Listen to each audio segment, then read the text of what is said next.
Yeah, if you got them queued up so we can just like blast it out. We're going to blast it out for sure. Welcome, welcome, welcome, everyone, to another edition of Consciously Unmasked. That, I've got this down now. That is Jason. I'm Mark.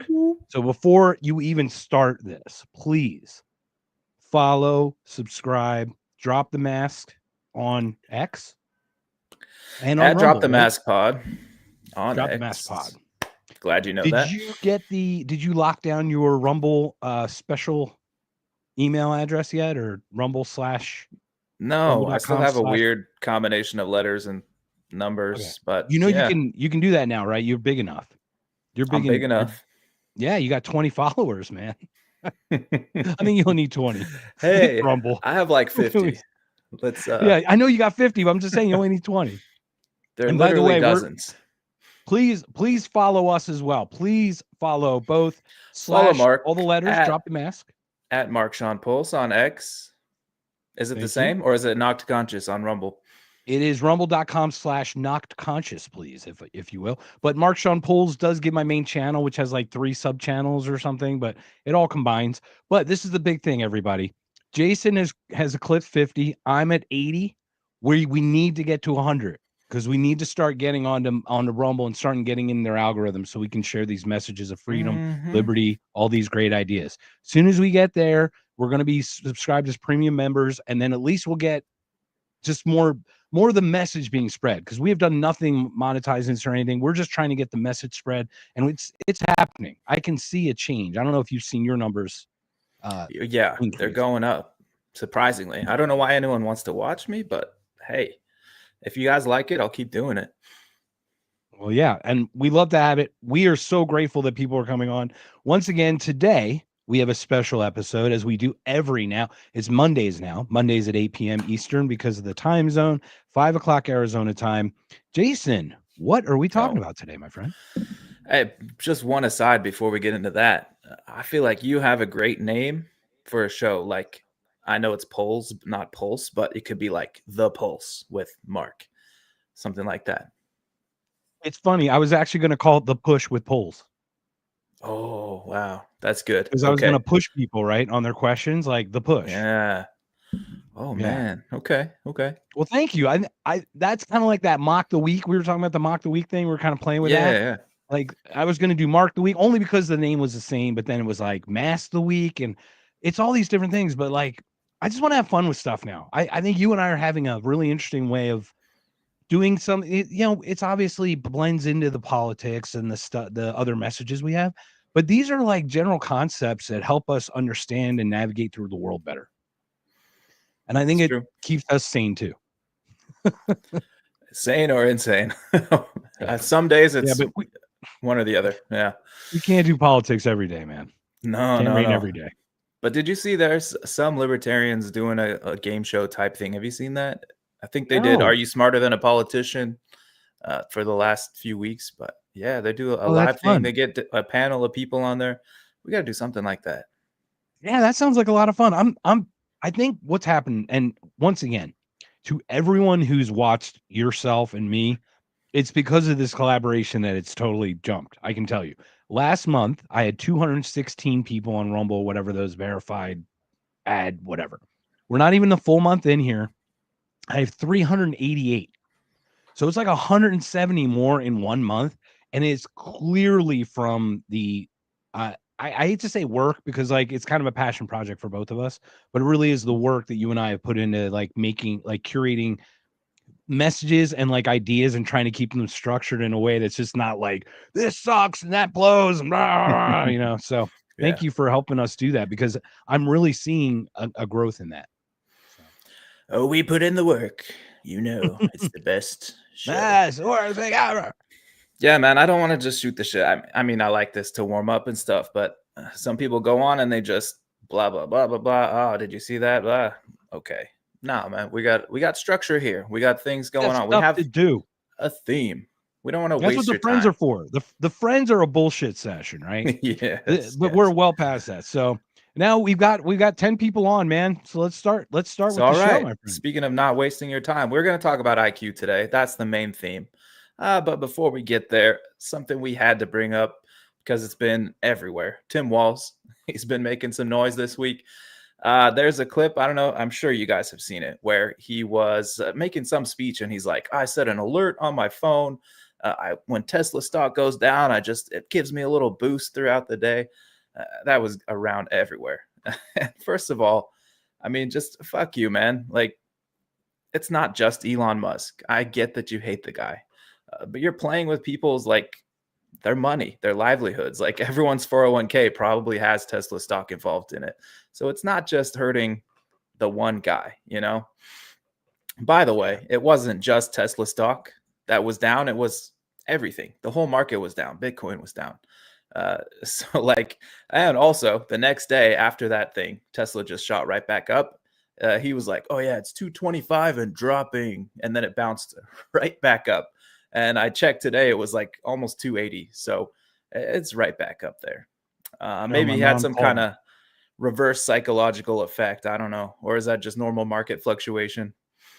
It's Streisand effect. But remember when he smoked weed and it dropped 6% on Rogan, and then it was like, bye.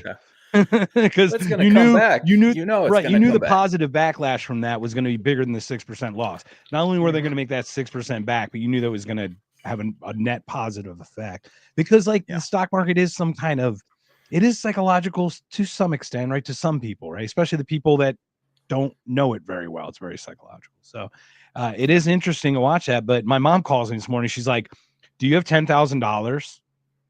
And I'm like, I mean, who's asking? The IRS? Technically, right? Yeah, I have 9,999 IRS. But she's like, buy Tesla right now. It's at 270, and it just hit the double. It hit the double thing where it hit these two lines that it didn't dip below. She's like, the next one it breaks is gonna just skyrocket. And I'm like, I don't have an account. I gotta. So I've been scrambling all day. There's no time. I still don't have an E-Trade account, everybody. But what the hell, man? Not even Robinhood? You got to get on that. I used to have a stash, but I cashed out last to buy precious metals. Yeah, bro, like a couple months ago, actually. You like to be safe and all that? That's weird. No, I don't know anything, man. I honestly, look, we're going to talk about IQ today. I'm the fucking retard, so I get it. I'm a degenerate gambler, apparently. You're genius, actually. That's why you can get away with it. We're going to figure this out today. Once we get into these numbers. If I could get away with it, I'd be a lot richer. So anyway, IQ, my friend. So we're talking about Walz anyway. Yeah, we're talking about Walz. Okay, this guy, all he does is virtue signal. Yeah. Right? It's all virtue. They have zero action. I watched the Am I a Racist this week, and I called in my girlfriend a couple times. She stayed and watched a lot of it. She was very sweet to do it, and I'm not I like Matt Walsh, but I'm not like a Matt Walsh follower. Mm-hmm. I know some of the stuff's total BS, right? That he does. But I watched the thing where he talked Robin DiAngelo into pulling out of her wallet to give his producer money. And then I watched, what was it? Ben and Jerry. I watched Ben on Jimmy Dore or something. Or on Piers Morgan or something. And these fucking leftists, I'm sorry. These fucking people are like, wait a minute, why are you doing direct action? I want you to do it through the system. Yeah. Both of them clearly state, it tells you how fucked up the idea. She's like, wait, that's weird. You're giving direct reparations to someone that you wronged? I don't understand that. No, you're supposed to, it's systemic. You're not, no, you don't grasp. No, it's system. We need everyone to be forced to do this. It's not just about them getting it's compliance too, everybody. It's not just right. And then I watched Ben do it. And the same thing, the Ben guy from Ben and Jerry. And he's like, I don't actively blah, blah, blah. I want the system to handle. It's like, you don't fucking understand. That's what the evil is, man. That's what the evil is the system. So these are geniuses that are telling us, right? They filter through our logic track, and we look at them like, oh my God, they're genius businessmen. They must have these great ideologies. But we're going to go into IQ and how it positively affects us to succeed, negatively affects us, right, with biases and things like that. So I'm really excited about this conversation. I'm excited. But Walz is a prick. Walz is a prick, and he's going after Musk. I really don't understand why are we supposed to hate Elon Musk so much? he's wrong about some things. He doesn't, I don't know. Maybe he's doing a little bit in the government that's just not, I don't know, not what libertarians would approve of anyway. But what do you specifically not like about him? Is it just that he's friends with Trump? I think that's it. Yeah, and that's the thing is like, I'm sorry, wasn't he a darling not that long ago? It's not like he's raping children. It's funny, like they're protecting child rapists in Hollywood, right? This guy they're attacking when he was amazing a few years ago because of his electric car stuff. It's like, pick a lane, people. Just at least pick, I don't know, or at least be consistent. The hypocrisy just absolutely kills me on ideological levels. Yeah. And normally I don't like just blasting specific people, but Walls has been such a everywhere this last week or so that we just had to do it because he's such a fucking asshole. He is an asshole, and we actually did have to do it. We actually showed. I'm glad you didn't pull any Michelle clips because I would have just fallen asleep. But you also pulled Gavin, and watch the hand jive, everybody. Watch the hands. Yeah, this I cut off most of it, but he was doing a little shimmy. And when you watch them with the LA Fire thing, I'm telling you, it's not like this. He's not using his hands in the way that you would use your hands. He's like, it's like avoidance. Like he's shaking off the lies almost. Like he's like, oh, if I move around, it'll make me look less suspicious or something. Like he's like a tweaker. I don't know. It's really odd. So what do you think of Trump's weird hand thing though?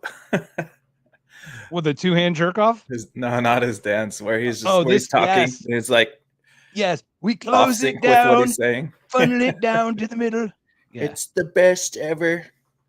Yeah. Well, that's the thing though. That's spiring too. It's like a reverse spire, right? So like Vanessa Van Edwards, who I've been begging to come on our show. I mean, Vanessa Van Edwards would be one of the gets of gets. Like that's like Carol Roth for economics. That would be this for like cues and how to like hand test her and how to meet people and how to talk to people. She's a genius. She's brilliant. And she does the hand gesture stuff. And I find myself doing the things that she talks about. And I always have. I've always had very demonstrative hands. So I've been lucky that way, but I don't do the potato hand jive and the scuba dive thing that Gavin does. But to your point, man, let's close in on Walsh before we play this. Final thoughts on this guy. Like he's trying to rise to some prominence, telling us he's a man by being a man. But how do you do that? Yeah. Well, let's get in the clip because we'll get to the man stuff. All right, my friend. Yeah. But I think this notion of toxicity in masculinity needs to be separated. And I think it's been conflated. And I think we're going to have to work on that a little bit. And I think there is a crisis. I think some of us scare them. I think I scare them a little bit why they spend so much time on it. No, I'm serious because I can fix a truck. They know I'm not bullshitting on this. Yeah. I'm not putting this in people's grill. I don't know if my identity is not hunting. My identity is not football coaching. My identity is not, a beard and a truck. I think they're scared of me. What do you think, man? Are you scared of Tim Walz? I'm 50. No, I'm not actually. I watched him handle a shotgun. I am not fearful of that man. Yeah. So he's on Gavin Newsom's podcast, right? He's with a buddy, somebody who's on his team. So, okay, they're going to be a little friendly, kind of messing around a little bit. I'll give him a little slack, but it's just like, no, dude, nobody's scared of Tim Walz. Nobody is that guy. Oh, because I can fix a truck. They're afraid of me. It reminded me of that ad that we also clipped that Kamala and Tim put out for the presidential campaign. You mean with all the fruity fellas, with all the light fellas that those manly men?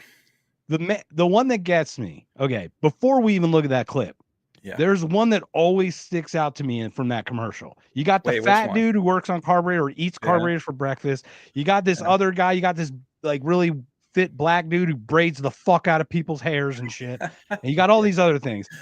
Yeah. Which is the one that sticks out to you? If you had one of the characters, like close your eyes, like I know one that pops up right in my hair. Yeah, it's the guy on the truck.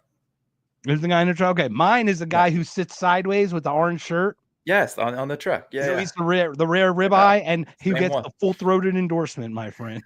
I ain't afraid of bears. All right, let me play it because we haven't played this in forever. You just once gotta again, see it. we've got 15 people on today. We're talking about IQ. We're just getting into it, but here's one more clip that we're gonna share before we get into this too deep. I'm a man. I'm a man. I'm a man, man. And I'm man enough. I'm man enough to enjoy a barrel-proof bourbon. Neat. Man enough to cook my steak rare. Man enough to deadlift 500, then braid the out of my daughter's hair. You think I'm afraid to rebuild a carburetor? I eat carburetors for breakfast. I ain't afraid of bears. That's what bear hugs are for. I'll tell you another thing I sure as shit am not afraid of. Women. I'm not afraid of women. I'm not afraid of women. I ain't afraid of bears. I'm not afraid of women. I had to repeat it at the end there. That wasn't even the whole thing, but man, you get the idea. So they're not afraid of Tim Waltz then. I ain't afraid of bears. So we're not afraid of Tim Waltz because he's not a man. But that dude is afraid of touching that fucking truck, man. He is like, there's dirt on it. Ugh. And he's like, I eat carburetors for breakfast. I'm like, dude, you eat a lot for breakfast. You yeah, you ate the whole damn car, brother. Yeah. You eat a car for breakfast, not a carburetor. Yeah. Oh man, that's great. Oh my God, I'm just it cracks me up. That guy on the truck, especially. And what do they think? Do they think that just whitewashing or I don't know, man washing over this stuff? Like we're gonna, I mean, do they think we're that stupid too? I think that this is literally what they think men are. Men are a caricature in the minds of the progressive, right? Because they have so divorced masculinity, they've so ostracized it. They've said that masculinity is toxic, that this is their imagination of what a man is. Oh, we ride in trucks and we I don't know, we eat steak and we braid the fuck out of hair and we're not afraid of women. That's all they can imagine. It's crazy how, like, okay, guys don't generally talk. They generally just do. Mm-hmm. And many times, guys who talk don't get the respect of the guys who do. Yeah.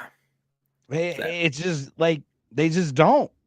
Because like you could be like, hey, I'll be there for you. And then every time it comes down to brass tacks, you're not there for him. What good is telling him that you're there for him, that you're cool, whatever? You know, I'm a man. It's like, you're telling me that you're a man. Why do you have to tell me? I think that's scary that you have to tell me that. Yeah. It's like Game of Thrones where Joffrey's like, I'm the king. And then his dad or his grandpa is like, no, if you're actually the king, you wouldn't have to say that. Mm-hmm. The true king what doesn't is it, have to say. Ghetto Boys? You got to act like it. Like it's kind of, you got to like live that part or something. I don't know. Man. So I think they rolled out walls. It feels good to be a gangster, I think. Because real gangster, they don't talk crap because they have it, right? They don't got to run fast. Exactly. Anyway. Yeah, so I think the Democrats rolled out Tim Walz because they thought that, oh, this is a man. This is what we're missing. This a beacon of masculinity in Tim Walz. Let's go to the next clip because he's got a little bit more on Gavin Newsom's show. And this guy was in the National Guard. Like, I totally understand. And first of all, I want to say I respect anyone who's served anything. Like, it's amazing. Props to that. I know he stepped back when the shit kind of hit the fan or whatever. I don't know too much about that. I'm here to only criticize what I know about him, right? But I can tell you 100% that a guy who's been in the National Guard for so long should not know how to handle a firearm. It was scary the way he was even holding it. And it's like, that's not even how you'd hold a firearm of any sort. You know what I mean? Like, it's just, it's kind of scary when they're telling us we don't know what we're doing, right? So, all right, I'll continue, sir. Go ahead. How do you fight it? This notion I think of I could kick most of their ass. I do think that if they want to. I know, but I don't know if we're going to talking about Trump supporters. Okay, we challenge you to a WWE fight here, type of thing. I just had to share that because just the idea that he thinks he can kick anyone's ass is ridiculous. He's freaking Elmer Fudd. He's allowed to think that.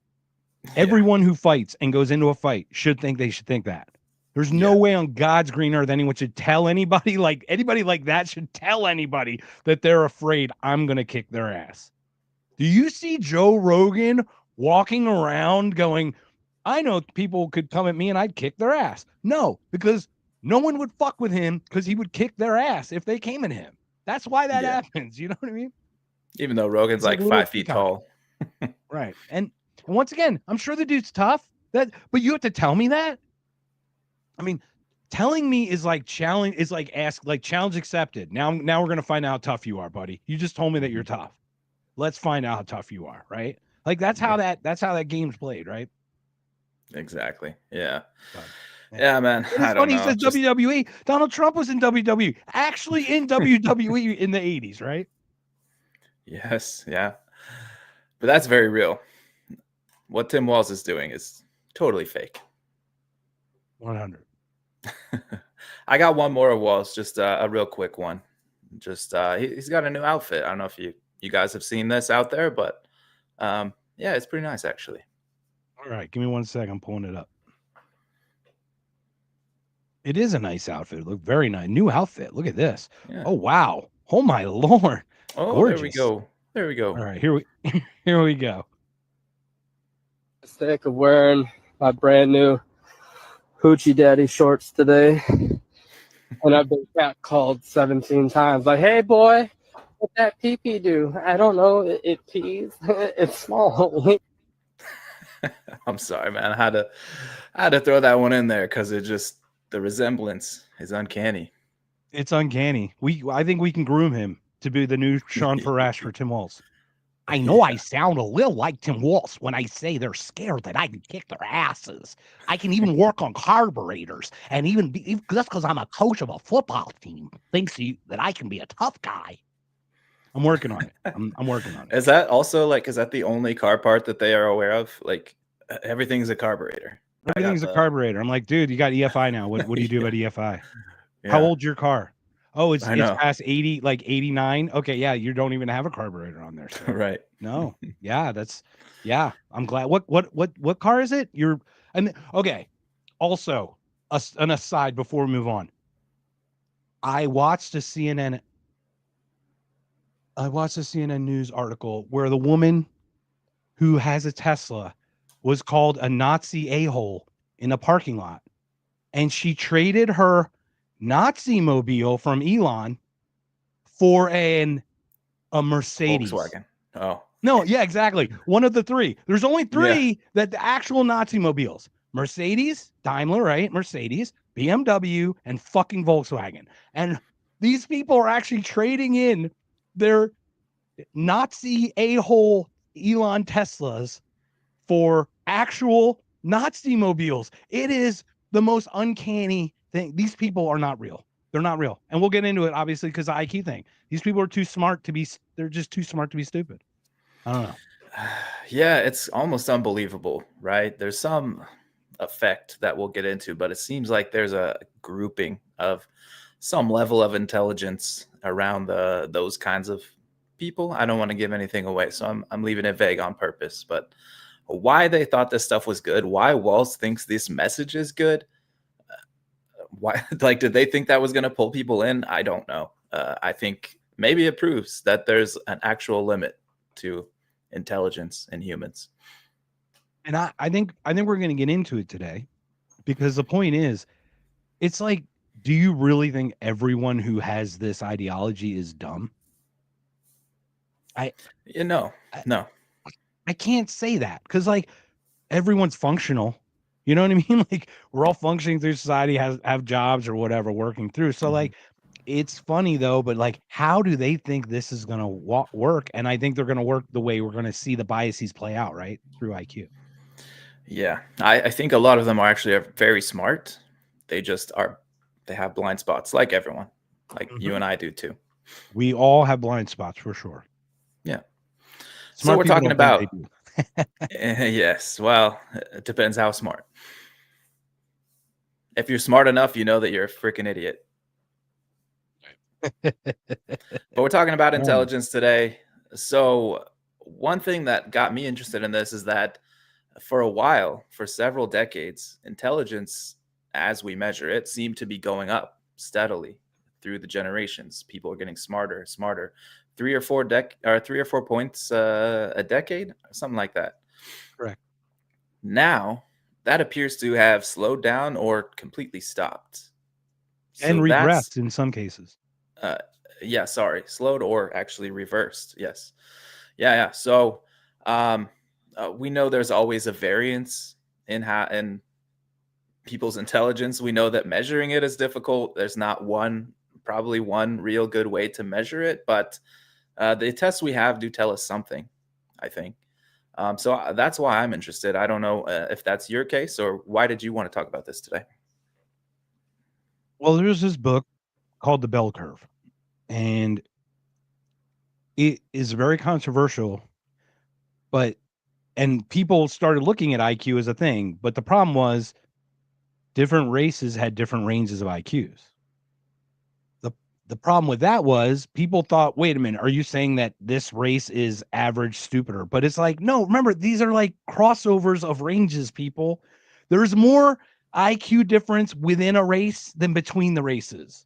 You know what I mean? Like, this is variance. This is humanity, right? But we find IQ was a measure of some kind of determinant of whether you can see pattern recognition or computation or process, abstract thinking out of the box. And we'll talk about it because what's funny is we took a mini IQ test and we'll share the results, but it was specifically a pattern recognition only. It was not anything but pattern recognition, which an IQ test is that plus other factors as well. But on the pattern recognition, that's your score, which is a hugely amazing score because you talk about those things at the end. And we'll talk about that. But it is interesting because it is about just because someone has a higher IQ, but that is true. There's a variance of IQ, people.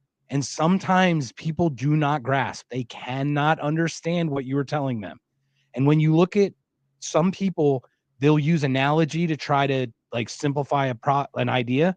And those people with those variants of IQs are able to like abstract, mold it into a way that might be digestible to people who might not understand the initial concept. So all of this is really important because we have to interact with each other. And it's not about greater or worse because we're going to talk about other things as well, other factors. Yeah, the tests are interesting. Like I said, I think there's big variance in how people do on certain parts of those tests. Like the one we took is just all patterns. Like I've been in school for 19, 20 years, like 20 years of schooling. So I'm trained to take tests. That doesn't mean I'm smart at anything else, but I have trained how to take tests because that is the end goal of public schooling and college even. So yeah, I've taken a lot of tests. I figured out how to do them well, but I don't know if that's actually applying to me being that smart. I don't think so. Well, I know your number, and I actually would have put you right there. I would have put me where you are. I would have put you a little bit higher, actually. So yeah, but it turns out I know yours is higher than what came out. That's for sure. I really hope so because I'm barely able to hold a rifle and point in the right direction right now with my IQ. Man, just shave your head. You could be Tim Walz there. So you were talking about that. So you were talking about this thing about the increase. Now, the increased IQ thing. Well, this is where it makes sense to me. You're in the 1890s and light bulbs haven't happened yet, right? You got these kerosene burners and lamping up, lighting up the street lights. All of a sudden, this incandescent bulb comes in. Well, those children born under the incandescent bulb are going to have that intelligence or that information already in them as they culturally grow up, right? So as society becomes more complex, there are more things into which you grow that are complex. So I would think just naturally that complexity would happen as an evolutionary piece. What are your thoughts on why that IQ keeps rising? So yeah, and doing some research on this, and from what I've seen before, also Jordan Peterson talks about this, and he's of the opinion, I hope I'm not jumping ahead too much, but he's of the opinion that you can't actually boost your IQ, but you can retard it. And I say that word lovingly. Oh, really? I didn't see that about the retarding part. Yeah, so he says his opinion, and he's when he talks about psychology stuff, I tend to respect his opinion. He's very good on that subject. I agree. He says that yes, you can take all these tests, like people try to do brain training and all these games and stuff. That doesn't actually make your IQ go up, but you can slow it down with poor nutrition, the lack of exercise, environmental factors, like you grow up in a poverty environment, like where you're focused on just surviving rather than like learning and doing things. Not getting any education is probably bad. It probably would slow it down. Although, again, if it's just like pattern recognition and stuff, that should be mostly like in your head, a part of natural development anyway. So I don't think it's something that school necessarily tackles. But so I tend to agree with that. I'm not 100% sure, but I think that's right, that you can't actually grow your IQ, but we've removed some of the factors that were inhibiting people's IQs from expanding to their full potential.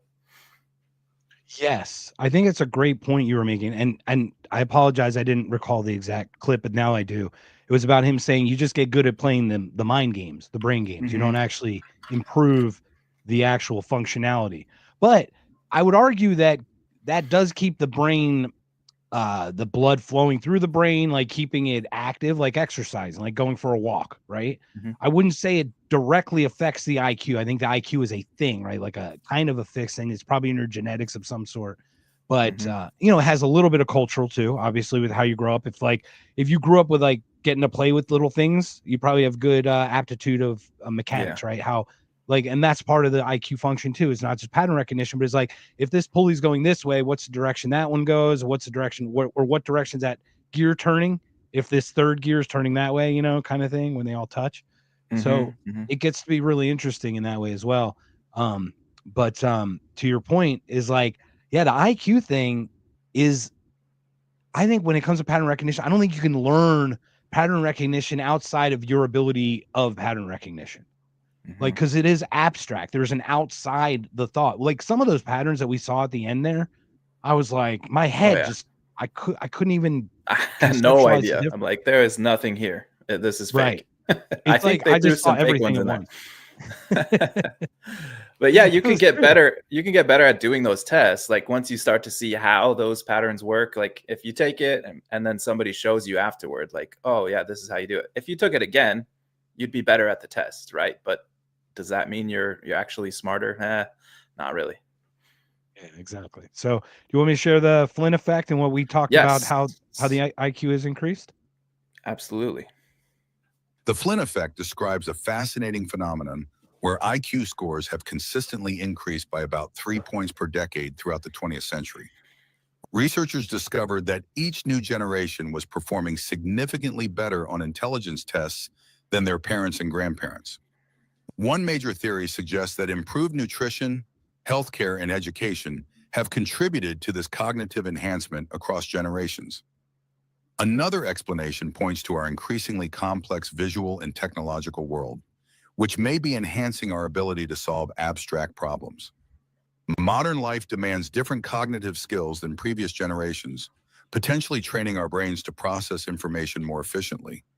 However, recent studies suggest this upward trend might be slowing or even reversing in some developed countries, adding new complexity to our understanding of human intelligence.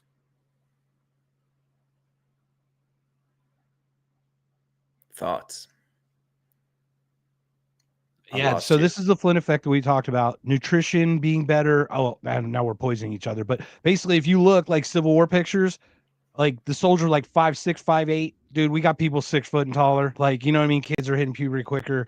It's a different world. Like we're not scarcity world like we were before.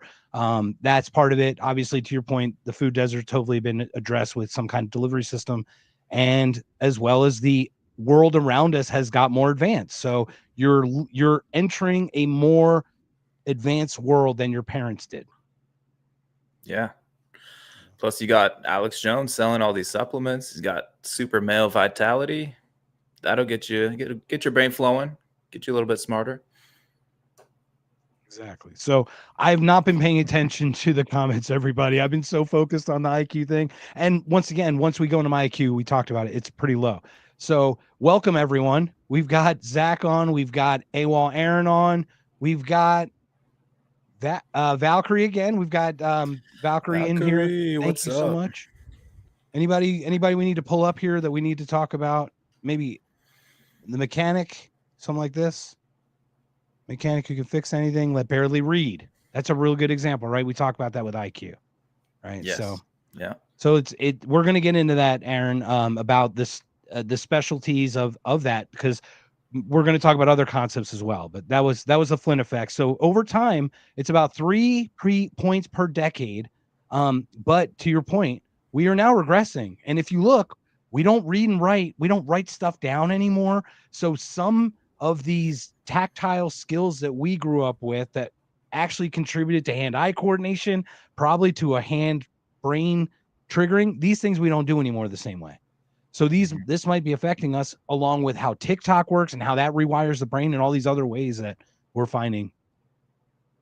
The other thing I'm curious about on that is that they regress the distribution of IQs to the mean. So 100 is always in the middle. So if IQs are going up, are they readjusting the mean? So now, like, what was a 140 IQ would now be considered like 130, or I don't know. Technically, yes. My girlfriend, when I showed the results of our IQ test, and I was like throwing shit around the house about how stupid I was, not kidding. Little ass shat in my hand and threw it against the wall, act like a monkey. But she's like, I'm like, that's not what I was before. I was in the gifted class. They kept asking me. She's like, they totally retest it now. It's totally different than it was when you were doing. And I'm like, son of a bitch. So yeah, it is a little bit, but Plus, I'm sure the bell curve is a good book. What's that? Yeah, when you take the test, like, are you hungry? Kind of like the judge thing that we talked about with reasoning, right? Like, are you hungry? Like, what's going on in your mind? Do you have something else you're thinking about? That could totally affect the score when you take the test. So, absolutely, and I can tell you with the one we took, for example, I was of the same thing. Is like, how much focus do I actually have to have? I know it's timed.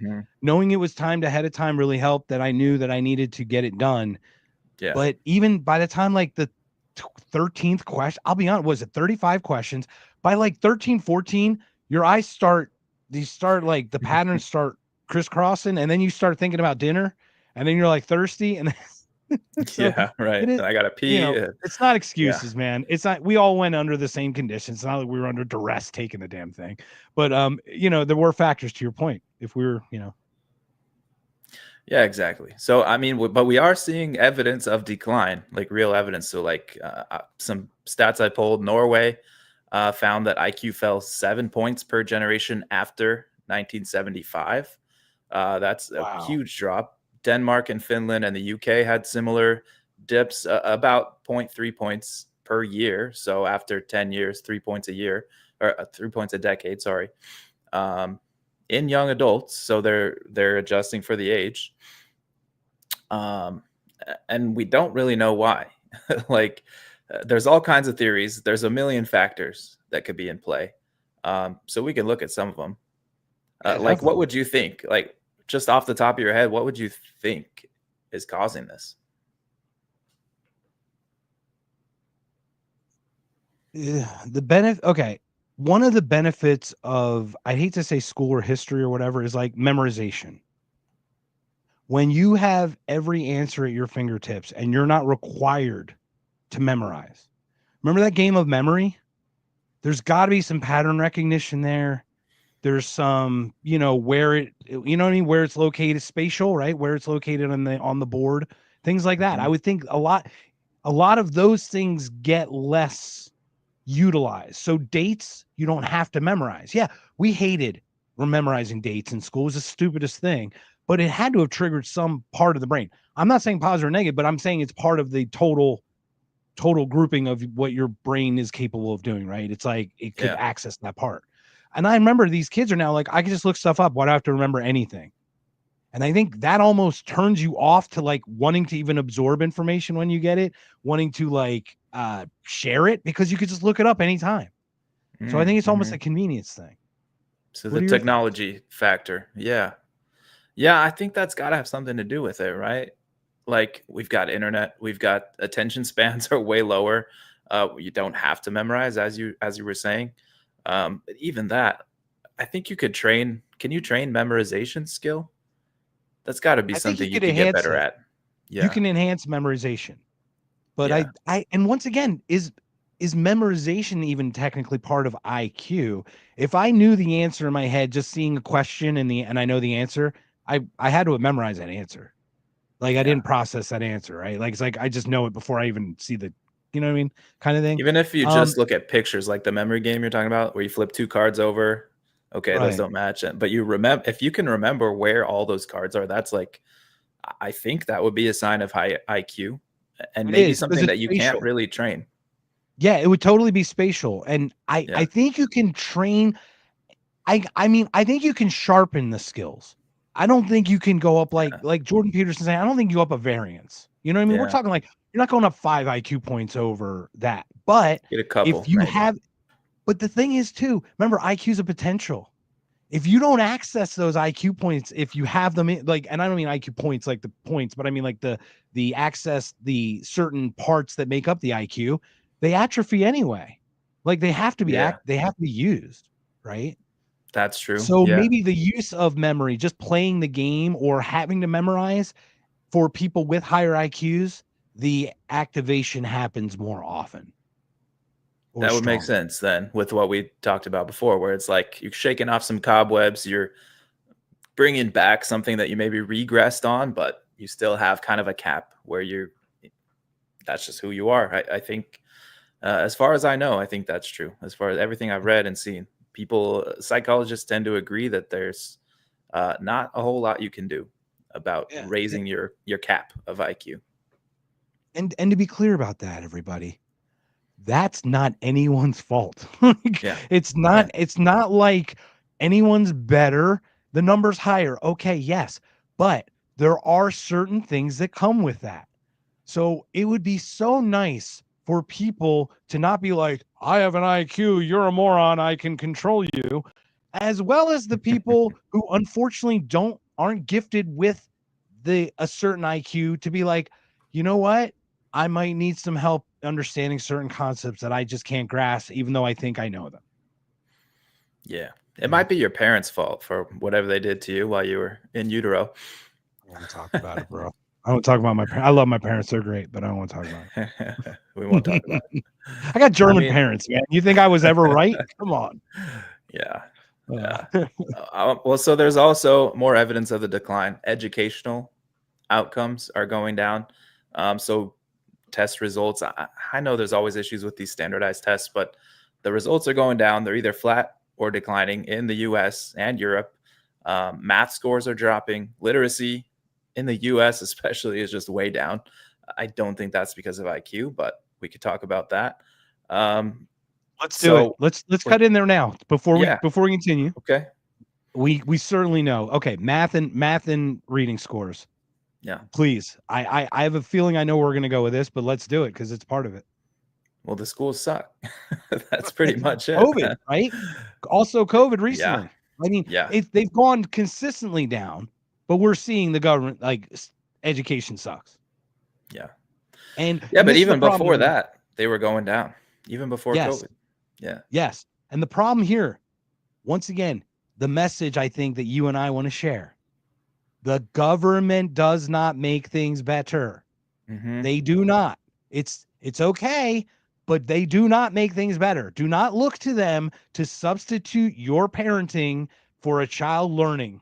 Do not substitute the government or a teacher they are there to be tools and guides to help the full maturation of your child, not to replace the parent.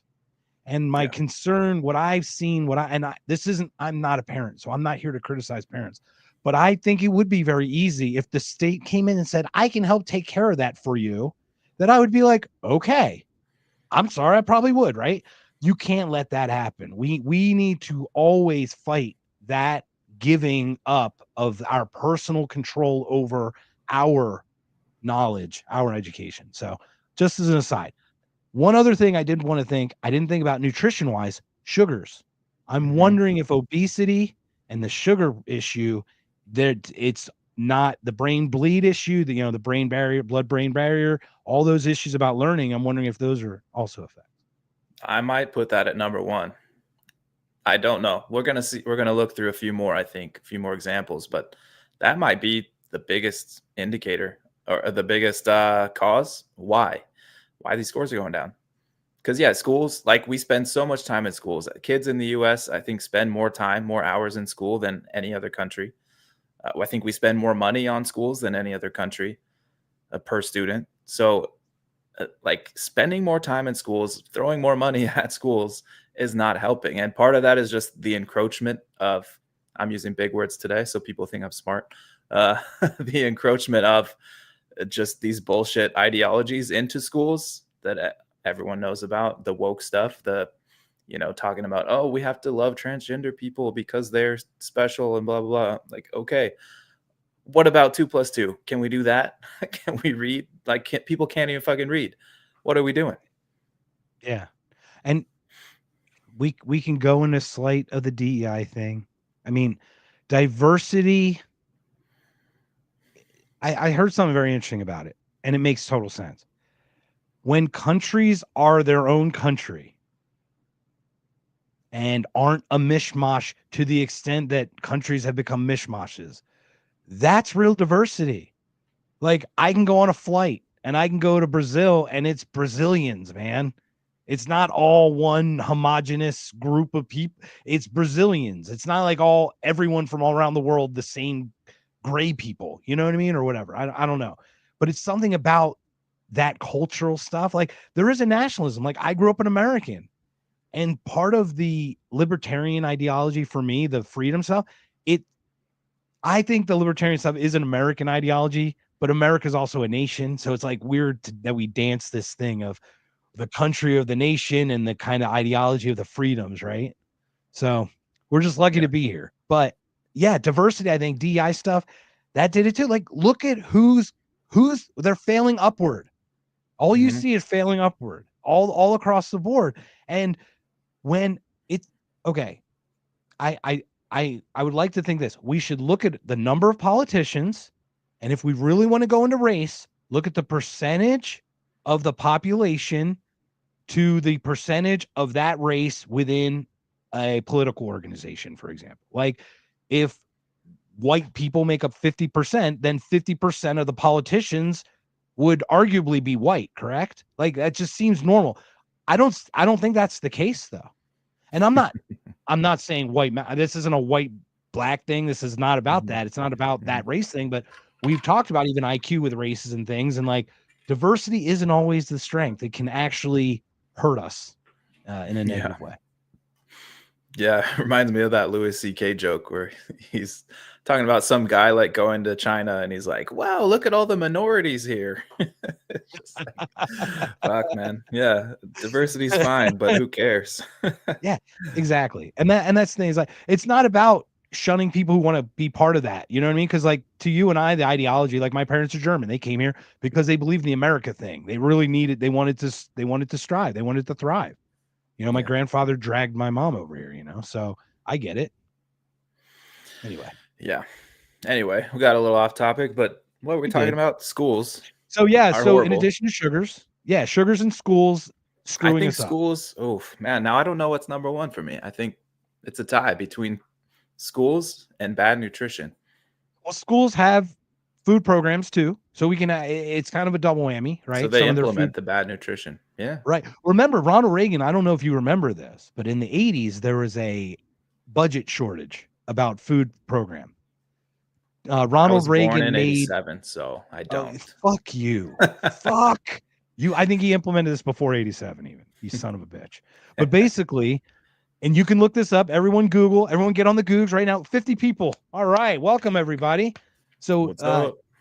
We've got, so on the Googs, you can look it up. Ronald Reagan officially made ketchup a vegetable. He decreed ketchup a vegetable. That way they wouldn't have to buy the vegetable. And who sponsored it? Of course, Heinz, right? Heinz. So it's like one of these things where you're just going through time and time. I didn't even know that, but I could guess immediately. Yeah. Exactly. Oh, right. Exactly. I don't even know. I think I'm stabbing at that one, but I'm pretty confident on that. So. And then John Kerry married Teresa Heinz. Well, we don't have a plane. My family has a plane, but I don't have a plane. I mean, my wife and my kids have a plane. I mean, I'm on it all the time, but it's not my plane. I don't have a plane. But also we sold the plane, so it's not even our plane anymore. So we sold it, so we don't have a plane.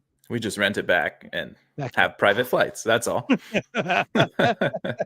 Jet set or whatever, NetJet. But we buy carbon credits, so we offset our. Yeah, we offset with our carbon credits while you monkeys just sit there shitting in your hands. I get it. Yeah. Yeah, you can't afford gas to get to work, but hey, we're flying around the world saving your life. Brought to you by Carl's Jr. Keep Carl's out of this. I like that.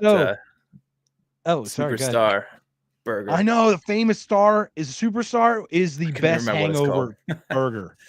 When I was in college, when you were fucking son of a bitch, you were 5 years old, you little son of a bitch. When I was up in Prescott at Embry-Riddle and we get hungover, we go to the good old Carl's Jr. and get one of them famous Superstars.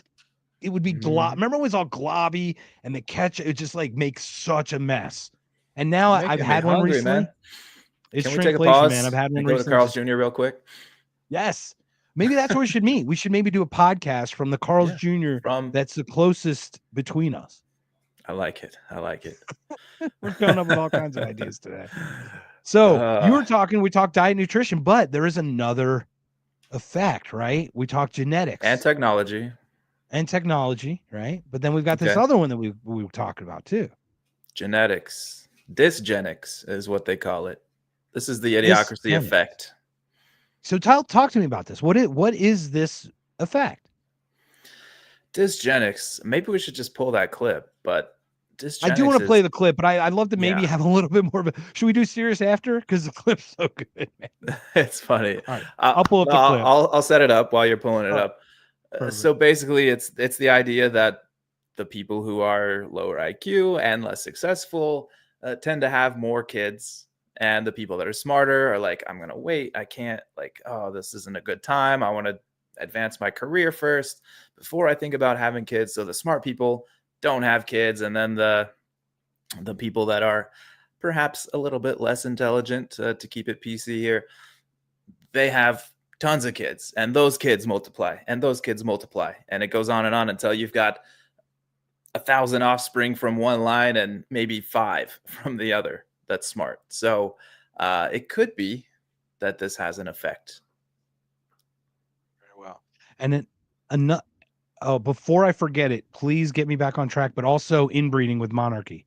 I want to talk about that. Ooh. We didn't even talk about that. Okay. So it just popped into me with this dysgenics because it's also a reversion of genetic code, right? You don't have to be a monarch, by the way, to be an inbreeder. No, you can be in Alabama. Yeah, you could just be in Alabama or something like that. Or Tucson, I think. Well, we have friends in Tucson. We love you guys. We love you guys in Tucson. Sure. Yeah. You should see my boomer Facebook social network, dude. It's all littered with Tucsonians who have too much fluoride in their lead pipes in their water. It's like, dude, it's crazy. All right, we're gonna share this now. Once again, about this too is like the IQ pieces. I've always said that low IQ equals effing and fighting.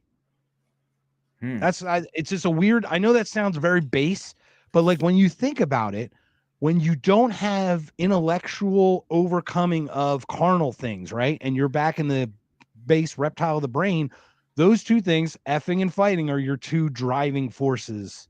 Right, basically for survival, propagation of the species and survival. Those are the two. So I've always said that when I look at nationally, and this is where it gets controversial, right? Because I'm basically telling you the people with an average IQ that's low. And if you look at some of the countries, you go, wow, there's a lot of effing and fighting out there.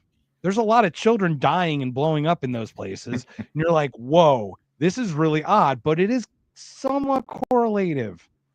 But it's hard for us white boys to talk like that. So I'm just going to hit this clip. Go ahead. As the 21st century began, human evolution was at a turning point.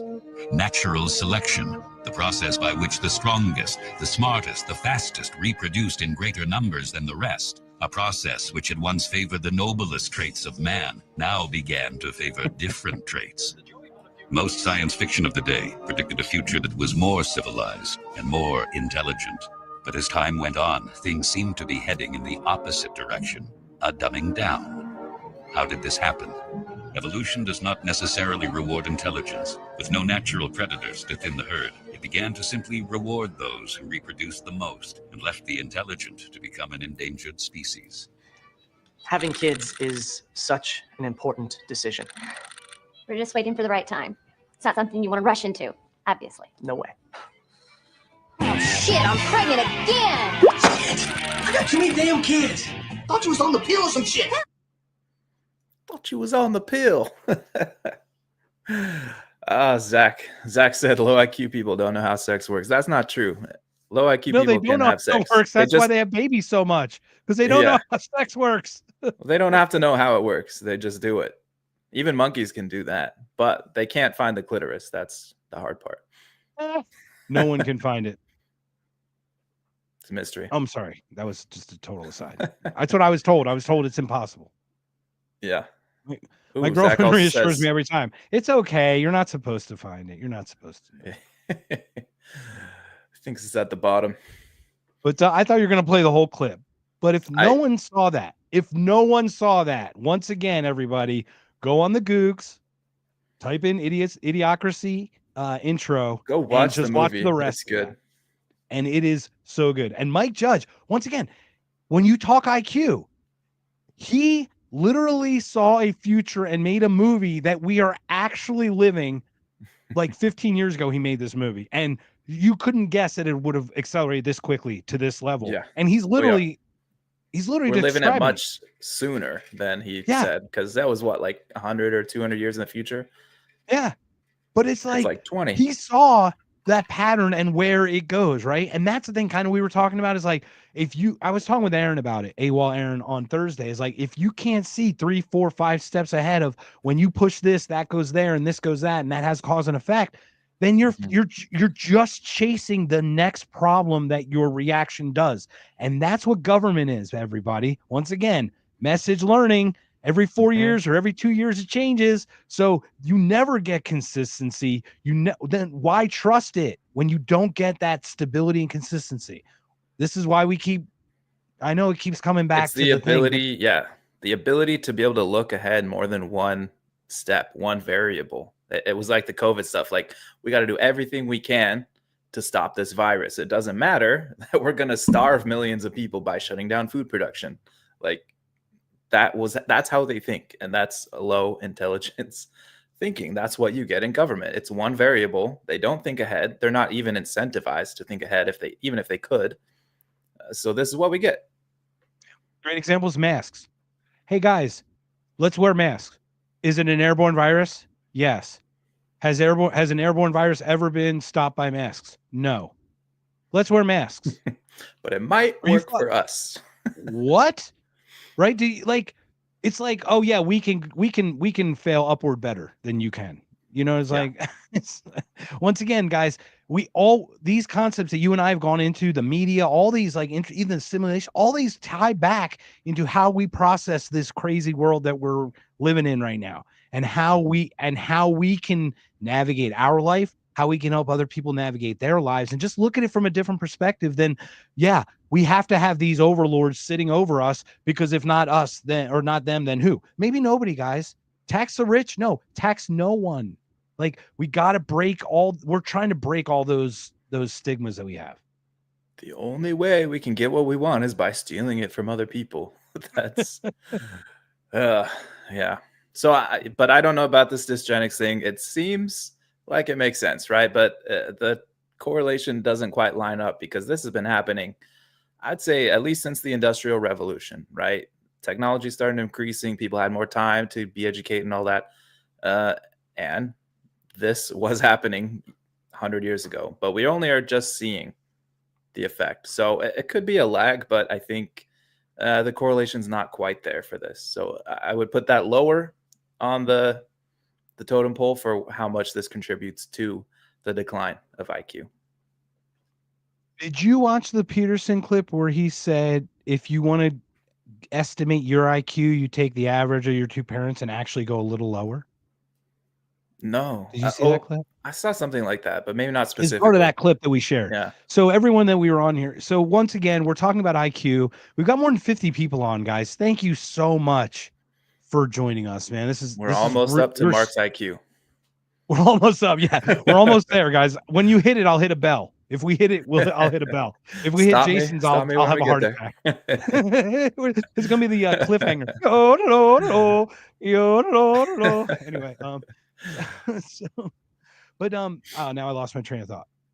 I don't know. We're talking about the idiocracy, the dysgenics. Oh, the idiocracy. The dysgenics. You're the average of your parents. Over time, dysgenics might happen. Yeah, you take the average of your parents and then you slightly go lower.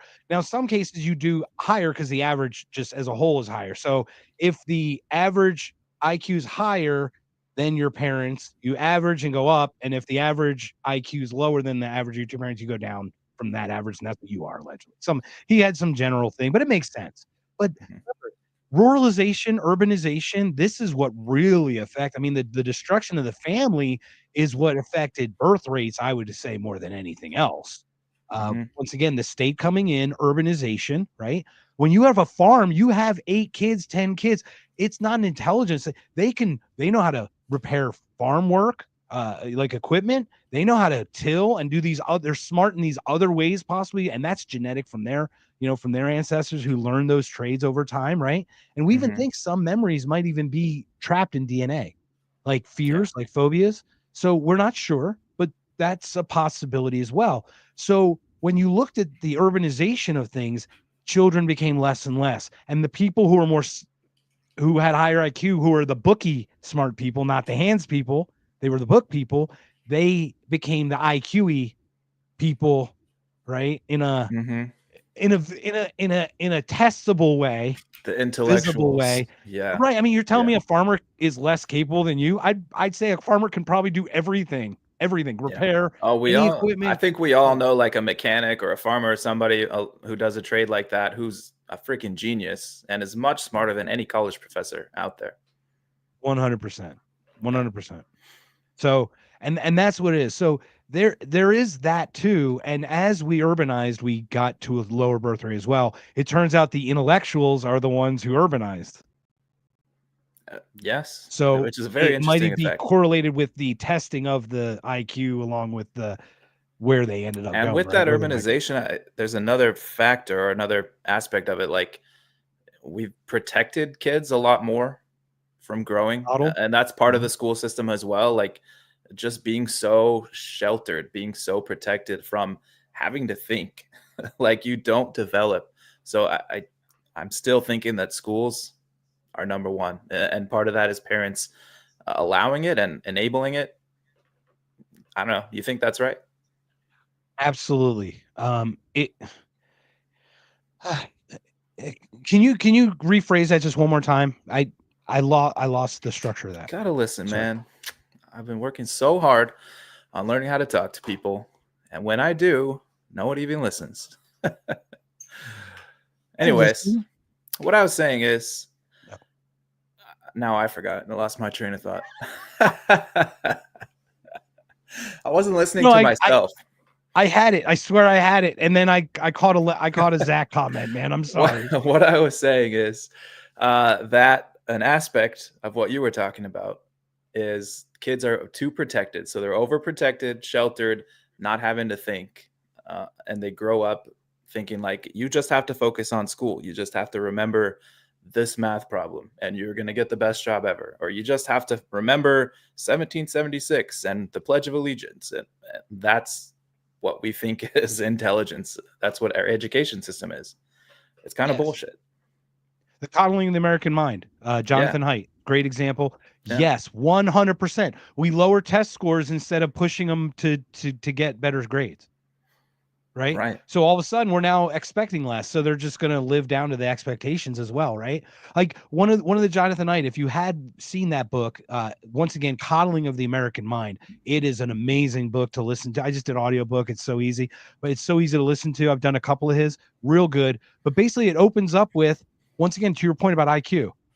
Hey, we're thinking about removing peanuts from whatever, because people have peanut allergies. So Jonathan Haidt's like, does anyone in our school have peanut allergies? They're like, no. And they're like, so let's implement the peanut allergy thing. It's like, how stupid, why would you do that? Like how stupid that kind of concept is, right? Like you actually implement a problem because you never had it to begin with. You actually create the problem. And this is like where IQ can be dangerous ideologically. Yeah, absolutely. People that think they have solutions, people that think they know the answers, because they are pretty smart, but they're not as smart as they think they are. That's definitely a thing. Yeah. And we should all know that we're not that smart.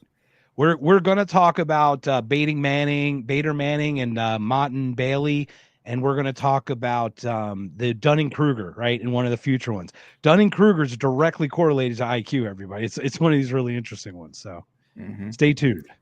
Yeah, speaking of Jonathan Haidt, or Haidt, is it Haidt or Haidt? I don't know. I think it's Haidt.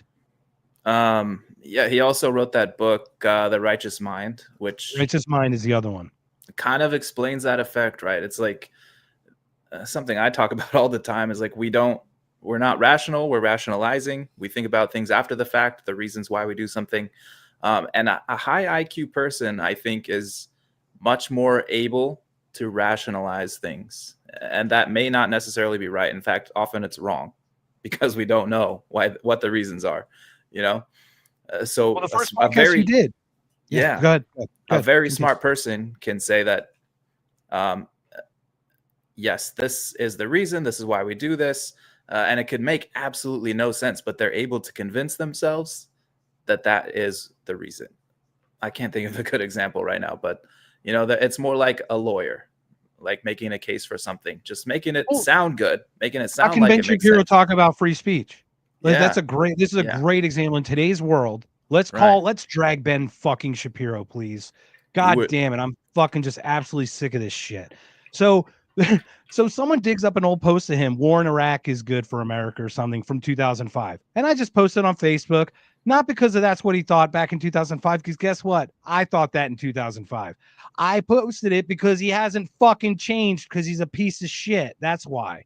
So basically, I put it up there, and these ideological pricks who 2 seconds ago were talking about how much they were being censored about COVID are defending Ben Shapiro and his bullshit Zionistic thing. And they're like, well, he was only 21 when he wrote that. How about giving him a little grace? I go, he's fucking 40 now, and he's still writing that shit. So, like, let's not kid ourselves. I grew the fuck up, everybody. Like, I know I get angry and I get very vocal and like frustrated and just, but this is how it is, man. We're trying. These are the people that we know that are smart, that we know we can get to if they just would break from the thing that they're stuck in. And it's not fun to break, guys. It really isn't. But once you get it started, it is so liberating. I feel so liberated that I don't feel like I have to say something about abortion in a certain way or about the death penalty or about gun control because I'm with this group. And I don't have to say something different because I'm with that group. I just say what's right. And I go independent, baby. Honesty and truth, at least to the best to my knowledge, and open to changing my mind if someone can actually compel me to. But to your point, these people have the idea. Shapiro good, Daily Wire okay, so we got to defend it when they call out hate speech. But they called out for censorship before, and you're okay with them saying it's censorship. It's like, no. That's hypocrisy. We just up with which we will not put, my friend. Speaking of changing your mind, where are we with intellectual property? Should we get into that or another time? Can't do that yet. Can we at least get through this before? Can we get through one subject before we totally intellectual? We definitely do need to talk about that. I mean, okay, go ahead, man. Let's do it. Let's take a break. I was kidding. No, we're talking about IQ. But Ben Shapiro is a good example. I think he has a very high IQ, right? His processing power is very good. He can memorize a whole bunch of shit. He can speak really fast. That doesn't necessarily mean he's right, but his brain works quickly. That's at least something we could say about Ben Shapiro. But yeah, he's a Zionist shill. And I'm only pulling this up just to have it up for ready for next time because I don't know when we're coming to this. But how about Stephen A. Smith is a great example of the left that is coming up. If you watch him now, he's kind of making a presidential run. You see him kind of flirting a little bit with like, you showed me. Know that I can talk to the American people and I can make it happen because I am Stephen A. Smith from Philadelphia and I am good. I just cannot stand that guy. But yeah, he talking about talks. idiocracy. He's gonna be that President Camacho. He's Terry fucking Crews. That's exactly right. But yeah, I mean, come on. But Hulk Hogan tore his shirt off a week before Trump got elected in Madison Square Garden. Man, we already had it happen. Like, let's not get her. And Trump was in WrestleMania. I mean, for God's sake. So, but the thing is, like, watching those guys, like Stephen A. Smith, the confidence that he exudes does not mean there's intelligence behind that confidence. Yeah, I think confidence is not necessarily related to your IQ. It should be if you're smart. I think it's negatively correlated. Actually, I think a lot. Once again, Dunning-Kruger, right? We talk about. There's kind of like an inverse effect. Like very low IQ people are probably super confident, and if you get to the middle, your confidence increases. But when you go back up, a super high IQ, your confidence is gone because at that point, you're just an idiot. Like everyone, all humans are idiots. We are all idiots. We are human too. So maybe we admit it. I won't admit to that. That's true. We have a little bit of alien in us. I will not admit to being a human. All right, man. Anyways, so, what are we getting into here? I don't remember. This is why stupid people believe smart things. Smart people believe stupid things. Okay. I got it backwards. So let's set this up. So why do smart people believe stupid things? We were talking about the Jonathan Haidt thing. That's part of it. Is like I'm able to rationalize my opinion no matter what it is. And if you're smart enough, you can rationalize anything. So that's definitely part of it. There's something else though. I think. Well, let's watch the clip and see what they say because I don't remember exactly what's in here. And one last point on Ben Shapiro is like the way you talk about the rationalization. I'll give you two examples you just used. It's like, I don't really care about JFK. Why do I care about JFK? JFK, it's happened 60 years ago. 60 years ago is like a very long time. That's about as much as I care about McKinley or anyone else. It's like 60 years ago. But why do I care about that? And then that's his rationalization that it's old. Like that's like his starting point. And that's like 100 IQ to start it old, right? But if you got pushed on that, it's like, what does age have to matter with it? Then he processes and he goes a level deeper. And that's how many steps he can go down that rabbit hole to rationalize the fact that it doesn't matter that the Zionists killed JFK. Like, you know what I mean? Like, and that the Zionists didn't shoot on the USS Liberty because that was like 50 years ago. So why would it matter that 50 years ago a ship happened? A ship was in the street in the ocean and it just got shot at 50 years ago. Why would that matter to me? Like that, and that's once again, that's like the simplest level, right? And we could probably go into like what depth of even IQ would be to like, those meta levels where they start talking about concepts and concepts. So if you threw out a counterpoint that worked, he would not just say, "Oh, maybe I was wrong." He's smart enough that he'll find another rationalization for why he was wrong and keep going down levels and levels. Like, just like you said. Exactly. I also wanted to practice my Ben Shapiro. Did that work? Did that sound okay? You just have to talk fast. Sound like a chipmunk. I just have to talk fast, a little high, a little bit talk, and I have to wear a yarmulke on my head.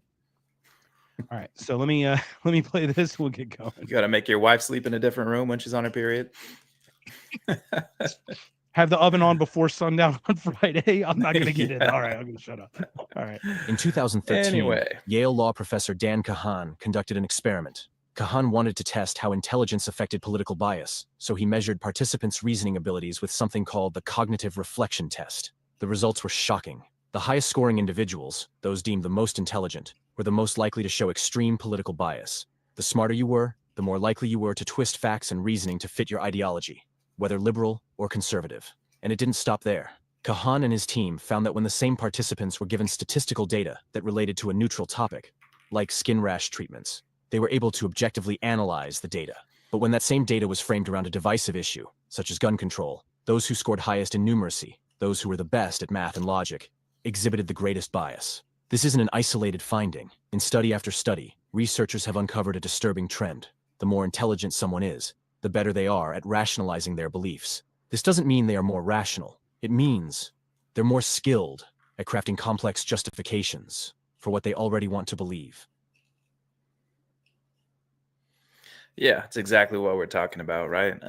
On the political thing, do you think there's a correlation? I know if you're a partisan, you're going to think that everybody on the other side's an idiot. That's why they believe in Team Blue. Or, if you're on Team Blue, everyone who's a Republican is an idiot.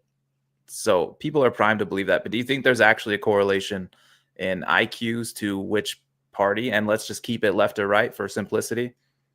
Do you think there's a correlation there? Okay. So I think there is. So once again, IQ takes a whole grouping of things into account. Okay. I'm going to make the very bold, assertive statement that the physical, mechanical, mental people are more conservative minded, have that IQ of the hands-on and that. And the elitist book-minded people now have kind of taken over the left. That used to not be the case, because a lot of the trade unions, think about like the plumber and the electrician, those guys may not be able to string a sentence together on a piece of paper, but I've never rewired an entire house before. You know what I mean? Like, I've never worked an energy schematic or something like that, you know? So I would argue that yes. It's funny because remember they talked about the left and right with Barbie and Oppenheimer, and more Republicans watched Barbie and more Democrats watched Oppenheimer. But like the one was about war and the one was about like frilly things, but like it seemed oddly different for the audience. I would have guessed. Like if I would have guessed that like the Republicans would have been like all up in on Oppenheimer for some reason. Yeah, because it's more of like the, you know, save the country, World War II, right, all very that. patriotic. Like, yeah. And then Barbie was like a feminist message. Yeah, a little bit, right? A little bit had a little bit of a message. So I found that very interesting. But I do think that the elitist people do think they are smarter and they do think they know better. So there's also a style to the ideology. Whereas like I think Republicans are like, I'll listen to anything. Like when someone sends me something, like crap, I have to listen to it now. Even if I hate them. Like I watched Gavin Newsom, I watched Michelle Obama, I watched recent Ben Shapiro stuff that it cringes, but I force myself because I need to watch that. Now, most people don't have that energy. It's easy to not ruffle feathers. You had a long day. Maybe you just agree with stuff and you go, I'll just watch what everybody else watches, and then you believe it. But this is what gets me. I have people on Facebook calling me a Trump supporter and a Trump crazy MAGA dude. And then my next post is about his overspending of 6.6 trillion in 2020.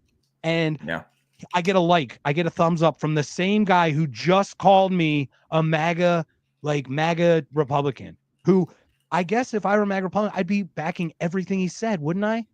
Like the ideological stupidity that they can't bifurcate two separate ideas that I have an issue with versus, once again, your point, that ideology. But then it's tribal. I mean, there's so many factors. You don't want to be on the outs. You don't want to be on the outs. So what are your final thoughts on that? I think that's a big thing of it. Something we're going to talk about in a minute. There's kind of a group of people who are call themselves intellectuals and are probably, again, like I said, pretty smart, but they're not quite above the level where they can actually think critically, or they choose not to, maybe, you know, but there's So right now, I think it's just because it is tribal, like you said, there's a group of people who have captured academia, the intellectuals, and they have said that this Team Blue is the right opinion. This is the correct opinion. This is one you're allowed to have, right?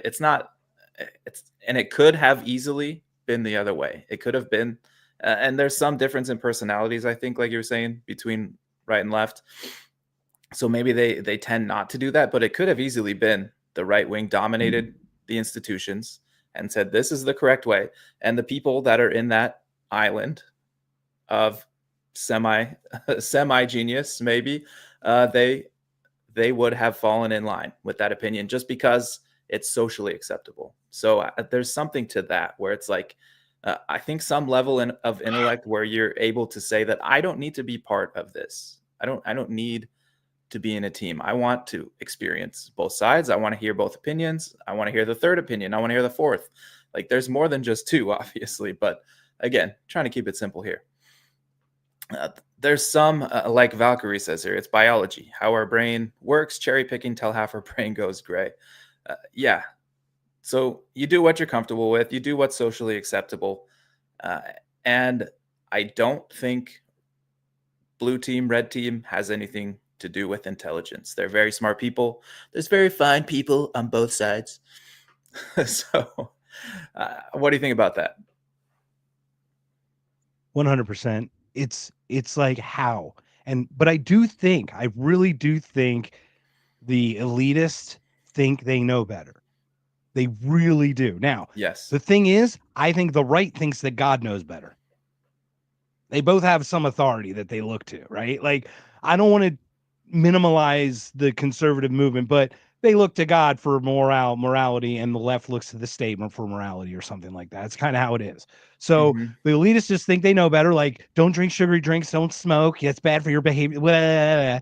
But that's because they know better. The other ones are like, God will smite you if you don't. So don't say curse words. I mean, all right. Like, so I do, once again, it's style. And once again, let's bring it back to the politics, guys. The message here, two wings of the same bird.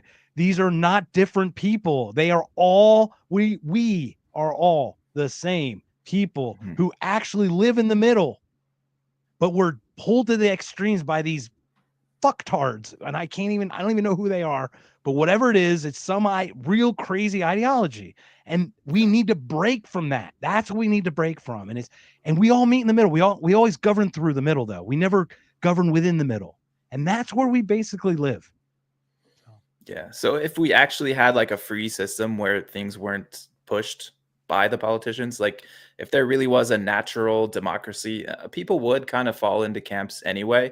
There would be a left and a right and, different variations within those, but we would have this naturally. There are people with different personality traits. People with like high openness or something tend to be on the left. People with high industriousness or whatever you call it tend to be on the right. That's just differences in personality, nothing to do with intelligence. So I think that would be more of an explainer than any IQ relationship to politics. Exactly. And to put a bow in that is like when we talk style, the left want to help with entitlements and welfare and Medicare for all and all that. The right want to do it through war, or at least wanted to. I know it's now gray. It's a real gray area right now. I'm really confused about who's doing what. I think they're all evil now. I think they all got mixed together now. But you have to differentiate between people and political parties. Like the politicians are all the same. They're all evil. But people have different opinions and they think that their politicians are going to actually help them accomplish those things, right? But that's not how it works. We know that. You mind sharing that comment from Zach? I got a comment. I got something to say. Yeah, Zach says definitely we can effectively make ourselves stupid by not diverging other ideas. If you don't look into other ideas, if you never challenge yourself, you will definitely be stupid. Yes. Right. So there's a famous quote by William Gaddis. Once again, you can Google it, everybody. William Gaddis said, "Stupidity is the deliberate cultivation of ignorance." So it's exactly what Zach asked. It's kind of like the person who can't read is just as ignorant as a person who refuses to read, right? Because you're not getting the information either way.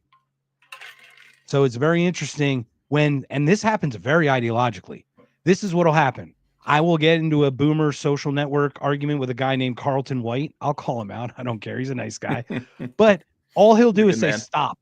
He'll just reply stop to a thing. I go, well, this is exactly how it is. And he'll write like the Steele dossier, something about, the Steele dossier was totally fake and the Hunter laptop was totally real, or, something like that or whatever. Right. It was like the flip flop of that. And he's like, stop. And I go, well, which part's incorrect? Please share with me what you think so I can help understand exactly what the conversation is, right?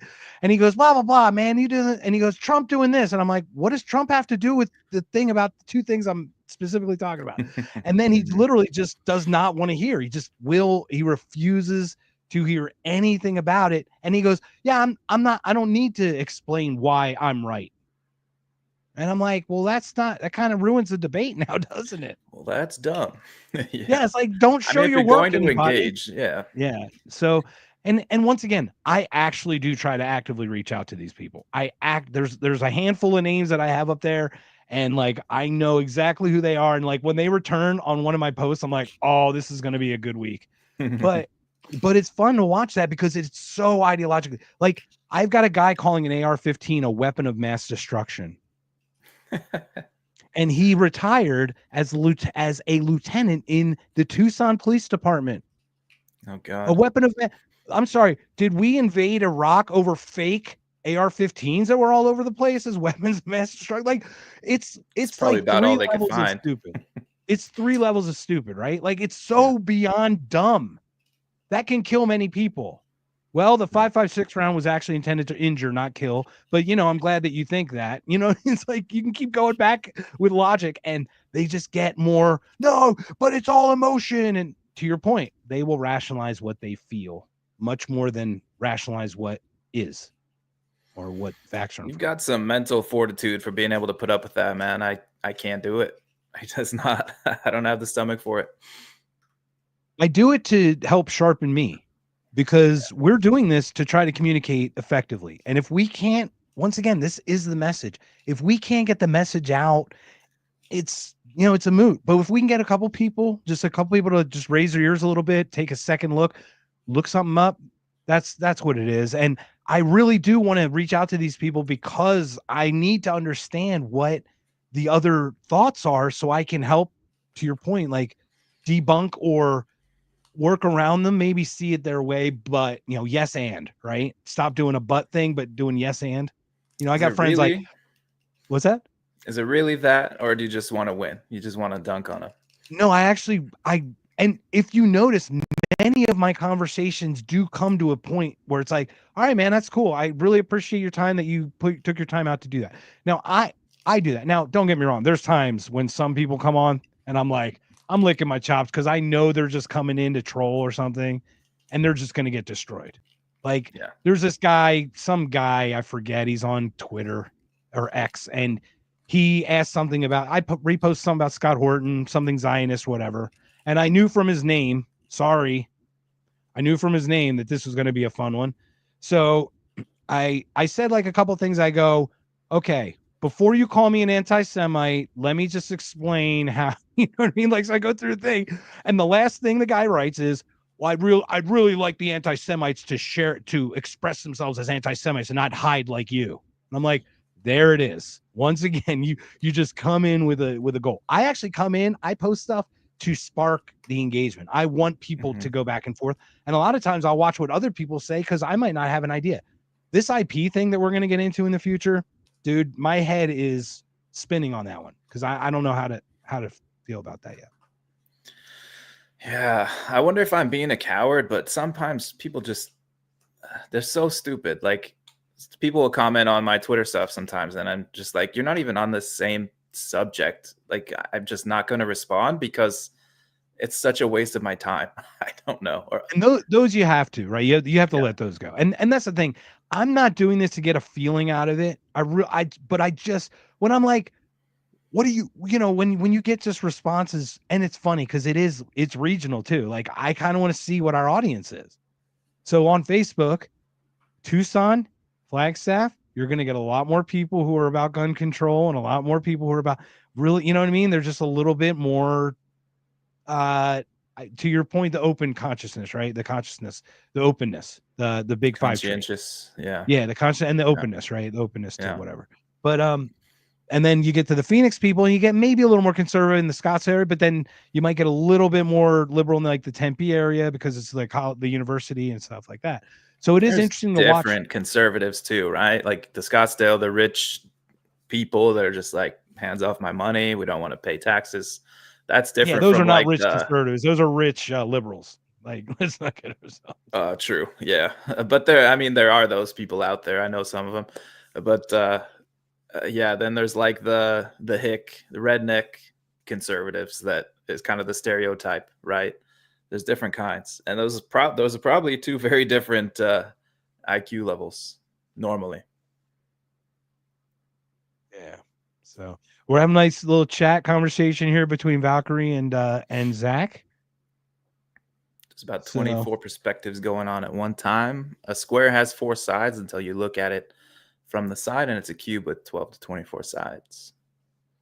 Interesting. I have to look at that. I'm gonna have to We're going to visualize that. I have to You know, count. Valkyrie, if you have a YouTube video or something about that phenomenon, if you could post that in the comments, if you happen to know something real quick, that would be awesome. Because that would be cool to see if I could see that visually. Because I'm trying to, my head's already swimming from all the other stuff we're talking about, but it's pretty cool.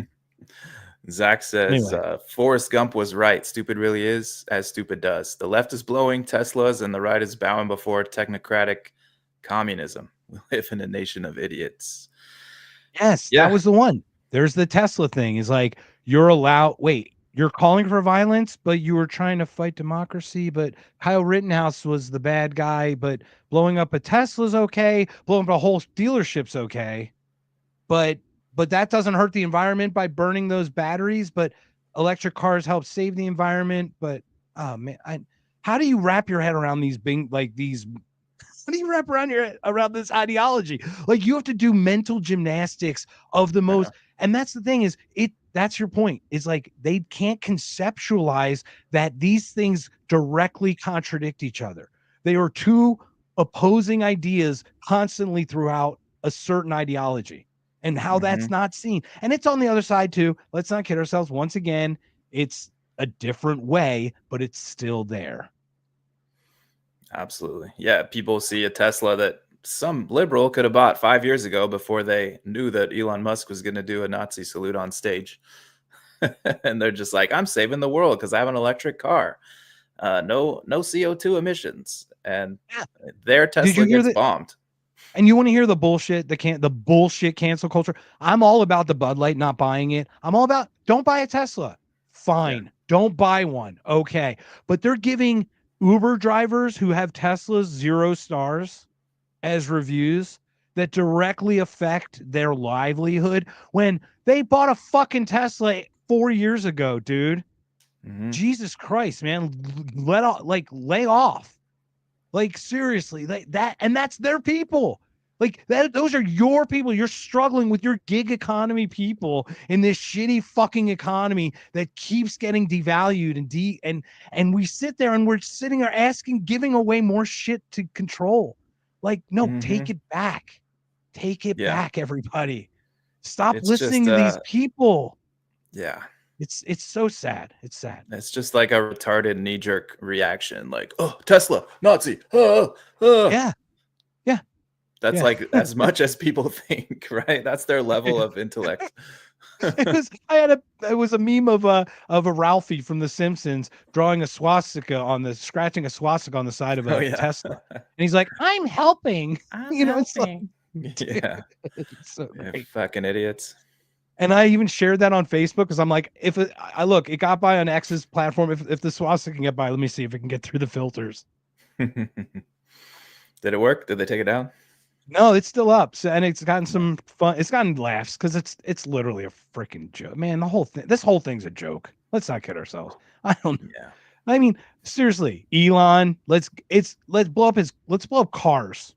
Let's literal fucking absolute terrorism while they drag out parents who complain at a PTA meeting. Right. Yeah. It's like we're in a simulation, man. We're in idiocracy. Yeah, it's idiocracy for sure. I'm only pulling this up because I don't know how far we're coming up to this. So. Yeah, this is a good time actually because this is the people that are clinging to those semi-intelligent. We'll say intelligent, but not super intelligent. There's a level where people think they know everything. They have all the right answers. We've been talking about this. This phenomenon, I couldn't remember the name, but I had heard it before. It took me a while to find it.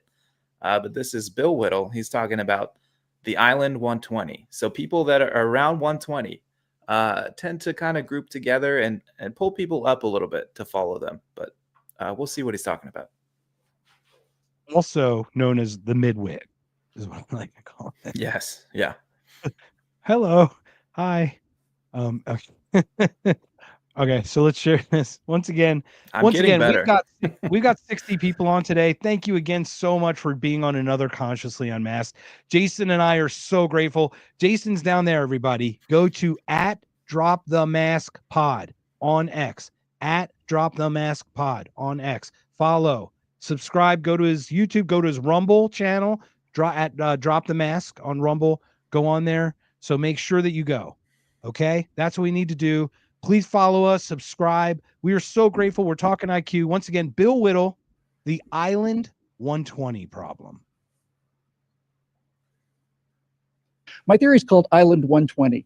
Okay, it's called Island 120, and my general thesis is this: people with an IQ of 100 or above, 105, 108, 110, somewhere in that ballpark, right? They all want to seem smart. They listen to smart people, and they don't want to be seen to be stupider than those people. And the people that they're listening to, guys like Bill Maher and and Michael Moore and this kind of thing, these guys might have an IQ of 120, something in that general ballpark. So all of the cultural forces on these intellectuals is to move them up to Island 120, where everybody thinks the same on this island, everybody votes the same, everybody believes in the same things, everybody's there to save the planet while they fly their own private jets, everybody is there to to have a special ribbon on their thing. Everybody votes Democrat. Everybody loves Michael Moore. Everybody, laments the lack of diversity in the Oscars. And that's what everybody on Island 120 believes, because there's so many people want to be seen to be on that island.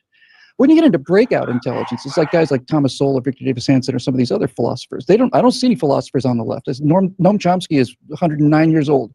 And I never thought his political ideas had any value. His linguistic ideas did. But my point is, once you hit a certain level of cognitive ability, Island 120 is behind you. And things that seem so much the part of this kind of liberal intellectual mantra, like socialism, for example. Once you blow past that, it's like, this doesn't make any sense at all. It doesn't make any sense that it doesn't work. People believe it because it's trendy to believe. They make you think you're smart if you believe in it, but it doesn't make any sense. And yeah, that's what I'm talking about, man. The trendiness, that's kind of separate from intelligence, but also, like, if you had higher intelligence, you definitely would be able to see past that. Once you get past a certain point, like you said, you look at socialist stuff and realize, no, it actually sucks. It actually doesn't work. I don't know if you can hear my dogs barking on me. No, your feet are hurting. What? No, I can't hear them at all. That's good. How many dogs you got? I got two little Chihuahua Pomeranian mutts. Okay. Oh, there it is. I hear now. That's okay. You gonna hold? You got cool. All right, bring them up. They should join the conversation. Yeah. So you make point this 120 thing. Bring them up. Bill Maher is a great example. They brought that when. How many times did we clip Bill Maher and Sam Harris or whatever? And it's like, you're right there. You're right there. You missed it. Like, yeah, I think Maher's like on the upper edge. He's like a 125. He's like, he's right there. I know, but he's like about to break out of it. Come on. Oh man, come on, buddy. But then you get him in with a room like a Roseanne Barr, who, when she opens her mouth, you're not thinking IQ. You're just not. No offense. You're thinking woman who spat during the fucking national anthem or whatever, during the first page, whatever. You're thinking all this weird shit about Roseanne. You're not thinking she got hit and has a TBI and got a frontal lobotomy and like has some weird genius up in there because she's got some she's accessing some interdimensional craziness. But when she sits there and talking about MK Ultra with Bill and he's like, yeah, what's that? What's that? And she's like, Google it, Bill. And it's like, dude, Bill Maher knows what he's fed. He knows it really well. But dude, I watched that show on purpose. I forced myself and I'm yelling at the screen for 45 fucking minutes because I'm like, you're right there, buddy. You're right there. Take a half a step back and a quarter step to the left and up a little bit. And you're right there. And like Jimmy Dore still thinks somehow we can have national health care and that the government can care and be good and care. Dude, he's right there, man. He's right there from knowing that no one's coming to save you, buddy. And we should all be in this together. And that's really what it is that we need to be in this together and that we are. Yeah. And the more we separate through this political stuff and the other stuff, it just separates us even more. I think Bill Maher might even have more than he lets on publicly. He might be a little more advanced than he shows. I watched him in his cabin show, and you would think he would show that then. You'd think that intellect would, like the ones with Sam Harris and stuff. And he had some of that. But the one with Roseanne, he got taken to school. The one with Julianne Michaels, the one with, anyone of intellect who, once again, these are left-wing people who you would call Democrats, who just from experience know that the world doesn't work the way you'd utopianly like it to. It just doesn't work that way. We've just realized that the life cannot work the way we want. It has to be experienced the way we do it. Like, yeah, you know what I mean? There is no utopia. Yeah, you'll be right. I do think, like I said, he's kind of on the breakout level of that island. So I think what he is he's one of those people that can change what's acceptable, not by himself. They will go to him and say, like, hey, this position is run its course. We cannot maintain this position anymore in our 120 left-wing bubble. We have to change it. So he's the one that they let actually go beyond that and start to push a little bit against it. And then that gives people permission to follow. So 100%. And he is on the, to your point, he's on the trans stuff. And you know, and where they failed, right? Where the Democrats failed. He actually is addressing points where they failed. Now, I agree with that, but he is a classic Democrat. But the true point, the really smart person does understand that maybe we should not allow these people to have any power or less power, because when they can use it for you, they can do it to you. And this is how history is. Like, you can't be this fucking stupid to think you can do it better. And that's a hubris. That's an arrogance, I think. And that, I think, is where you talk about the intellect. That's where they think they're better than you. I can do socialism right. I can do communism right. Marxism. No, it's not. Marxism isn't Marxism. It's just a way. I mean, I heard Jimmy Dore like defend like the word Marxism. And I'm like, it's actually from the fucking paper, man. I'm sorry. That's what Marxism is. You can't use it for a light Marxism. There's just a Marxism or then do something else, right? Whatever you want to call it, but it's not that. And you shouldn't want to be associated with that, because you know that's fucked up. So maybe you should be associated with an idea that's yours, that you can, you know what I mean? But, and this kind of comes to the IQ too. Conceptually, how much broader can you think outside the box that you're stuck in? All my anarchist buddies are at least 140. All your friends are at least 140. I'm still trying to be your friend, man. Well, if you come to the dark side, I'll let you get to that 140 club. Oh, I'm on the dark side. I just don't know if I can reach your level of IQ, my friend. No. Well, I mean, is that it for intellect? I mean, people talk about other things like emotional intelligence, EQ, the emotional intelligence quotient. Is that what you call it? I don't even know.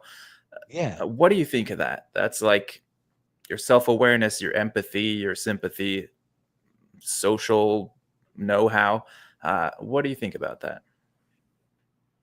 So unfortunately, I have a million thoughts about this. Do you mind if I play the clip about this little what is EQ? What is EQ? That 1 minute? And yeah, then we'll talk about it. I want to collect my thoughts a little bit. Thank you. Okay. I really appreciate that. And once again, thank you to everyone who's joining us.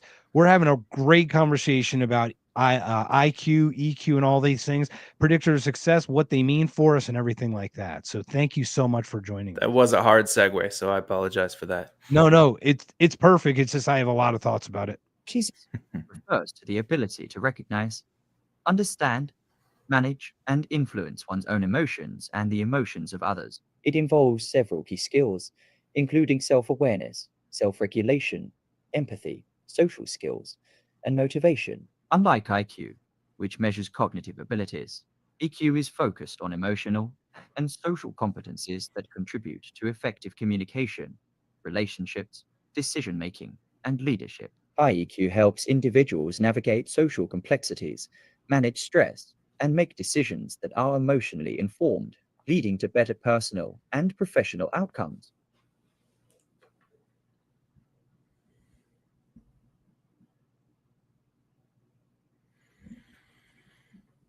EQ, emotional intelligence. So they're saying it Let me helps ask you first. Yeah. What are your thoughts on EQ, about that sharing part? On that, okay. My opinion yesterday or last week was a little bit different. I think it's real. I'll say that. There's something separate from just intelligence, right? That lets you understand people, because they're very, very smart people who can't relate to anybody. They're basically useless because they have super high IQ, but they can't relate their ideas to anyone. So there's got to be something else, right? There is something that's not just pure brain processing power, right? I didn't mean to make you cry there. I'm sorry. No, oh yeah, I had to put eye drops in. I'm just kidding. Yeah, I just lost another IQ point. That's why I'm sad. Well, it happens to the best of us. They're falling away as we talk. Yeah, but anyway, I don't know. What do you think, man? Yeah, so you're absolutely right. But this is the thing, though. Okay, meritocracy. Wait a second. Right, IQ is measurable. Right, IQ is measurable. Meritocracy we're looking for. Can you hear me? Okay or no? Are you all right? I can't hear you. So anyway, so I'm gonna keep talking until Jason get hooked up again. But basically, we're talking about EQ. We're talking about IQ and everything. Jason, let me know when you can hear me again. I think he's resetting now. But basically, let me go through some of these comments. Anybody have any questions or anything online while Jason gets rescheduled or reset for his sound? Anyone? So anyone, welcome again. We're talking about EQ, IQ, predictions for success. Are you good again, Jason? Can you hear? I think he's still resetting, so he's trying to set up his piece.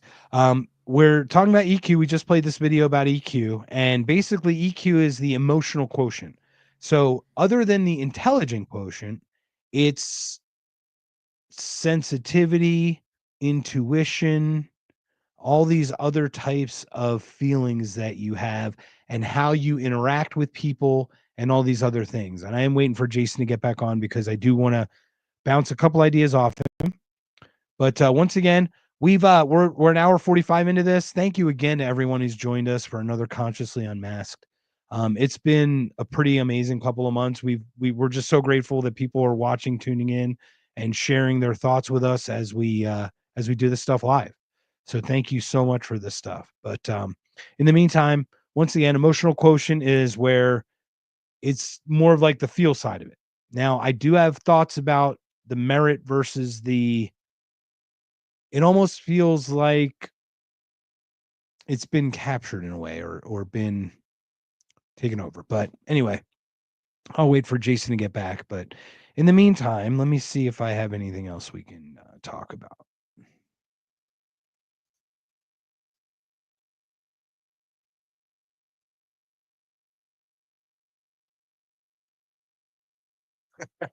All right. So meanwhile, I bought this before. It was a Tesla. I bought this before we knew Elon was crazy. And my buddy wrote, I want to make a nobody cares sticker to put on all the Teslas with that sticker. So I thought that was pretty funny.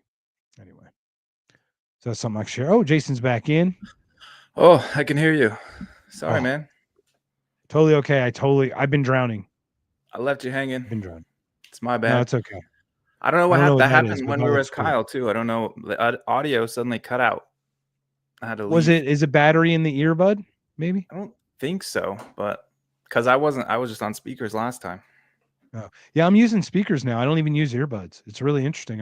I've stopped. I love the headphone, and like I hope when we eventually do get to go face to face, we're gonna be like all like muffed up and everything. But like, this is working great. So, well, at least till we fix it. So EQ.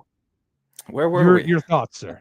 You had some thoughts on EQ. Now, I do agree there is something, but this is the problem. I think like climate, like the trans thing, it's like been captured, right? So like these people aren't smart, they're not registering well on IQ, and they don't have merit of this, but they're warm and they're friendly and they're cuddly.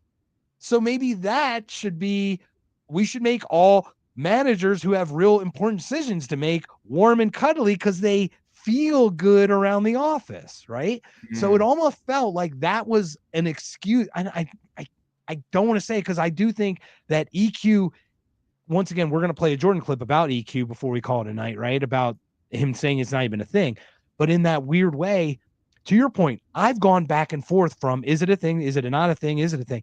Now, I do think warmth, but like if you're smart and disagreeableness keeps people on edge when you're smart and competent And that works because it's kind of how the hierarchy works in humanity. It's kind of like a little bully, a little alpha, right? Like disagreeable works. The friendship stuff, that puts you within the group. That doesn't make you atop the group. That does not put you on the top of the group. So I have a feeling that I think they hijacked that, whatever that component is, whatever the special thing it is. We can call it EQ, fine. But they hijacked it as like, it's almost a replacement for IQ. Like, oh, if you have high EQ but low IQ, that's okay. But if you have high IQ and low EQ, well, we'll get through with that. You know what I mean? It's almost like to make it more acceptable. What are your thoughts? Like, that's what's been swimming through my head. It's is a way to keep smart people down. That's what it is. It's a way to make stupid people feel good because, oh, well, I can relate to all the other stupid people at my company. But I don't have to be smart to be successful because I can relate. We can talk. We can be friends. And it's like, no, like I'm not friends with my employees. Yeah. We get along. There's no hard feelings or anything, but like we're not really hanging out outside work. We're, occasionally we'll have a work event or something, but again, that's work to me. It's not like these aren't the people I'm going to go hang out with. These are people who work for me. They have to do a job. If they don't do a job, then they're out, or you don't get the right rating at the end of the year or whatever. But it's just like, if you're friends with them, it makes it harder. So leadership and EQ should not be correlated. Should not, but they are. A little bit, because look, the people that get along, right? The yes people. I mean, come on, how much middle management's full of yes people? Yeah. Right. Like I think about this story. My boss is amazing. Okay. I am the person who makes the horrible first impression. I make a worse second impression and probably even a worse third impression before I like warm them up. Like I'm like mold or a moss. I grow on people. It takes a while because I have a independent spirit in me. Let me put it that way. But like, once again, I just started working and I was just in the office and I bump into the boss. Like it's boss brand first week. And he had a new person there and he's like, hey, Mark, I heard you like to sing. How about giving us a couple notes? And I'm like, I don't do it on command. And I walked out the door. Now, fucking stupid. Hello. I walked out that door and I'm like, you fucking. Now, I think that generally people with IQ can overcome that with some training. They can realize that they can get that EQ, right? They know, they see the signs of warmth if they look for it, but they generally don't focus. I think people with high IQs don't focus on that stuff because they really do buy the competency. They don't, because that emotion stuff isn't what drives them. They don't see it. It's just not in their wheelhouse. So it doesn't make them less or more competent. It's differently complement. Like, once again, if I'm a nurse, I want a high EQ and I want a competent high EQ person. Right. I don't need a rocket scientist. I don't need. There is something like you, as a manager, as a leader, you do have to have something like some way to relate to your employees and to communicate with them in a way that they will respond to. And everybody's different. So if you don't have that, that can be a failing as a leader. But to just say like, oh, it has to be all lovey-dovey and hug, and no, that's not it. Right. And it is. It's like we have replaced a lot. The compassion, as it's gotten easier to live, has made it easier to rise in the compassion area. And we talk about the weaponization of compassion, the coddling of we go back to height too. These all pieces all interconnect. And there's a toughness that we're not showing our children. And it's like the toughness is for your benefit, not for anyone to be tough on you. Like, but it's either forced upon you, right? Like if it's tough, then you must have, tyrannically forced the toughness on me. It's like, no, times get tough. You got to learn some stuff, Anyway, so that's that. Do you want to play the Jordan clip before we call it a day? And let's see what Peterson says. Yeah. As I said before, so, I respect about God. He's talking about, about EQ and how it's not a thing. It's just not. Oh, go ahead, man. Is that something that's different? No, I can't do Jordan. I'm sorry. You couldn't do it. No, you just gotta get back in the voice, and you can talk about God. Have you heard about the Daily Wire thing, by the way? You're gonna have a little crack in your voice. And You the got Canadian, a little Pepe the frog from God. It's really hard to do the God thing. People 'cause said he really I sound does like Kermit the Frog, and they were right. Kermit the Frog. It's not easy being green. Dude, I can do all this.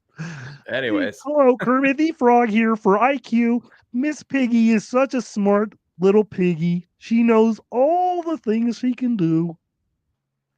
Anyway, so anyway, have you heard about the Daily Wire and what's going on about them going bankrupt? Did you see the Ian? Yes. Oh, that you shared the Ian CEO Carroll thing, is right? out. Jeremy Boring is gone.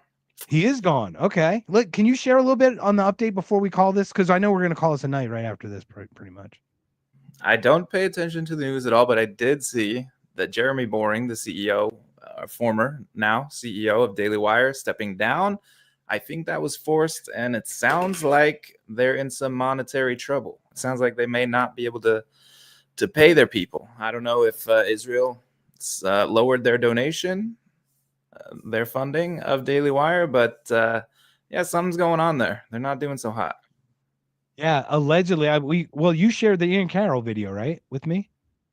Yes, yeah. Was he okay? So I watched that, and that's where I got all my info. And so Yeah, Boring's out now. I didn't know that. So the last thing I heard is basically he's like 50 million in the hole with his stupid movie that he's trying to make, and he's basically bleeding off.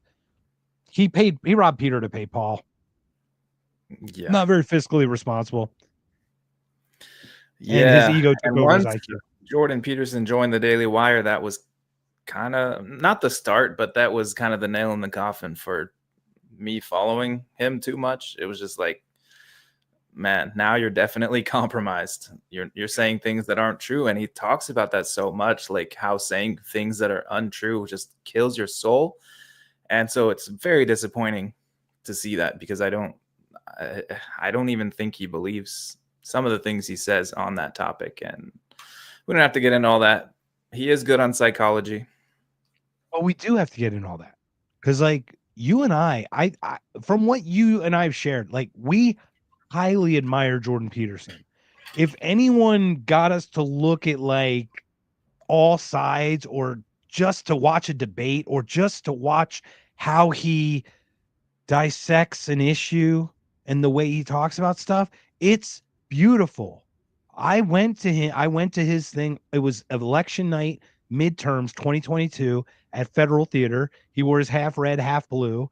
And I'm sitting there mouthing along with him, like, and my girlfriend's like, "You're such a fucking nerd." And I'm like, "Yes, but it's like, oh, the ideas, the thoughts, you know what I mean? Like, it excites you to think like this."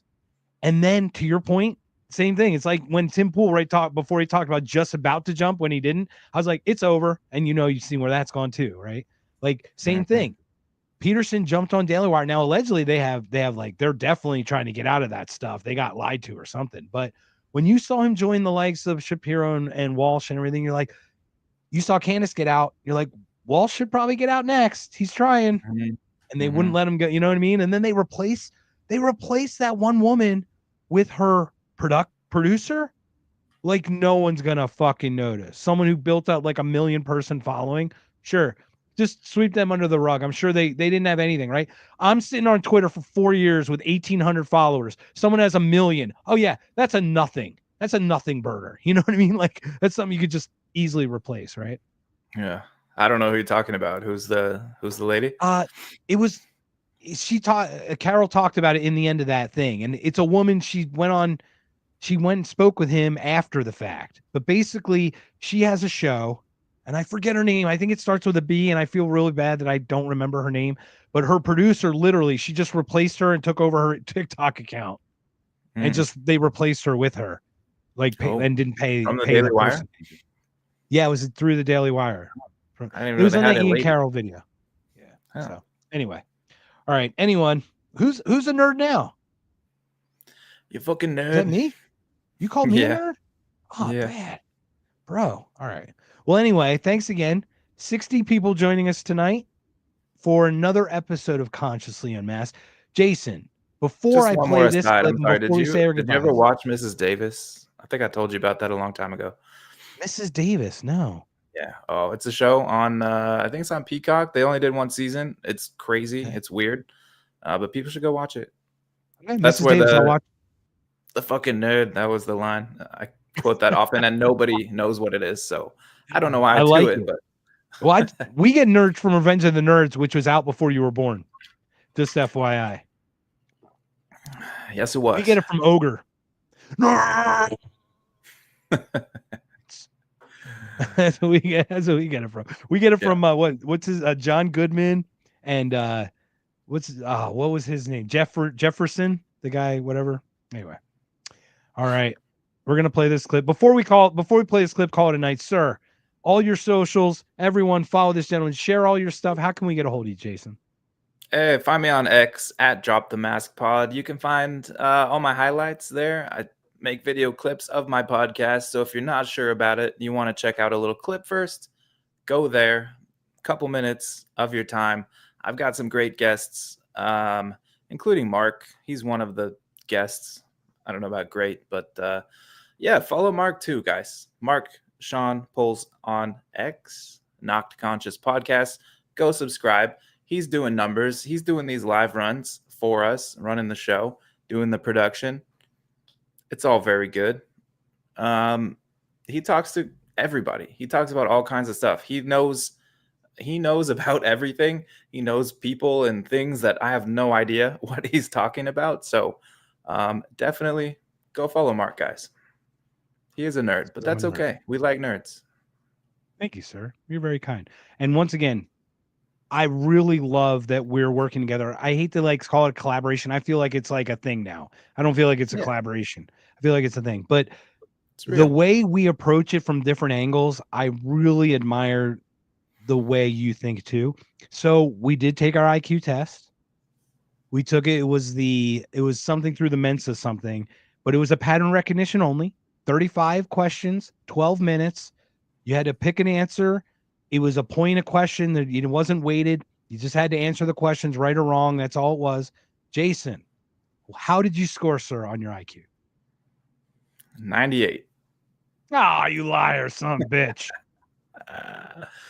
No, I got 135 on that one. 135. And I can verify we might put those up. But basically, Jason got a 135.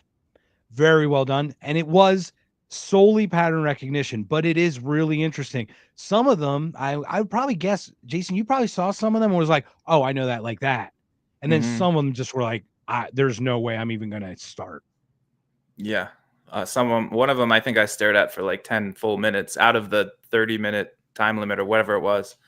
And I was just like, what is happening? Yeah, I got caught up in one of the ones at the end. I think 34 really took me for a loop. Anyway, I scored, drum roll, 110, everyone. I am a below midwit. So I did not score so well, but now I'm also got dementia. I'm 51. I'm 50, turning 51 this year. So I don't know, but I did score 110 and Jason scored 135. Valkyrie, thank you. Very nice. Nice. But, yeah, man, I know you're above 110. That's just stupid. Did you ever take that other one? I did not, but I scored such a variance from like 125 to 155, 160 and I'm like, dude, that's not right either. And to your point, the EQ thing is like there's an intuition outside the intelligence. You know what I mean? Like, and it might be tied in some way to pattern recognition, but you're like, something doesn't smell right. Something's off. You know, there's something you're taking in, somehow your subconscious taking in all the information. Something's off, you know? Yeah. I don't know. So there is something to it. But anyway, here's Jordan Peterson he's going to talk about how EQ doesn't mean a good gosh darn thing. And if you think something that it means, bucko, you think that you can make it happen, you better think something else there, bucko. All right, let me hit this guy. I'm going to get a good Peterson voice one of these days. Not only does that probably not exist because it's agreeableness, you know how you always hear you need emotional intelligence to thrive in the workplace? It's like, turns out that's exactly backwards. Disagreeable people do better as managers in the workplace. So it's actually, if you lack emotional intelligence, you're more likely to be an effective manager. So an emotional intelligence is a great, indicator of sort of pathology and psychology, because it was invented by a journalist. You can't just have some word invented by a journalist and then go make a whole bloody, enterprise out of it. You got to find out if it's really there. And there's not a lot of evidence that it is. And what does it mean anyways? Emotional intelligence. Well, what does that mean? I can infer what you're feeling? Well, is that IQ? Like, are smart people better at that? Or like, am I mirroring you in some way? Or do I care for you? Like, maybe I can figure out exactly what you're feeling and I just don't give a damn. Is that still emotional intelligence? I just don't give a damn. Is that intelligence?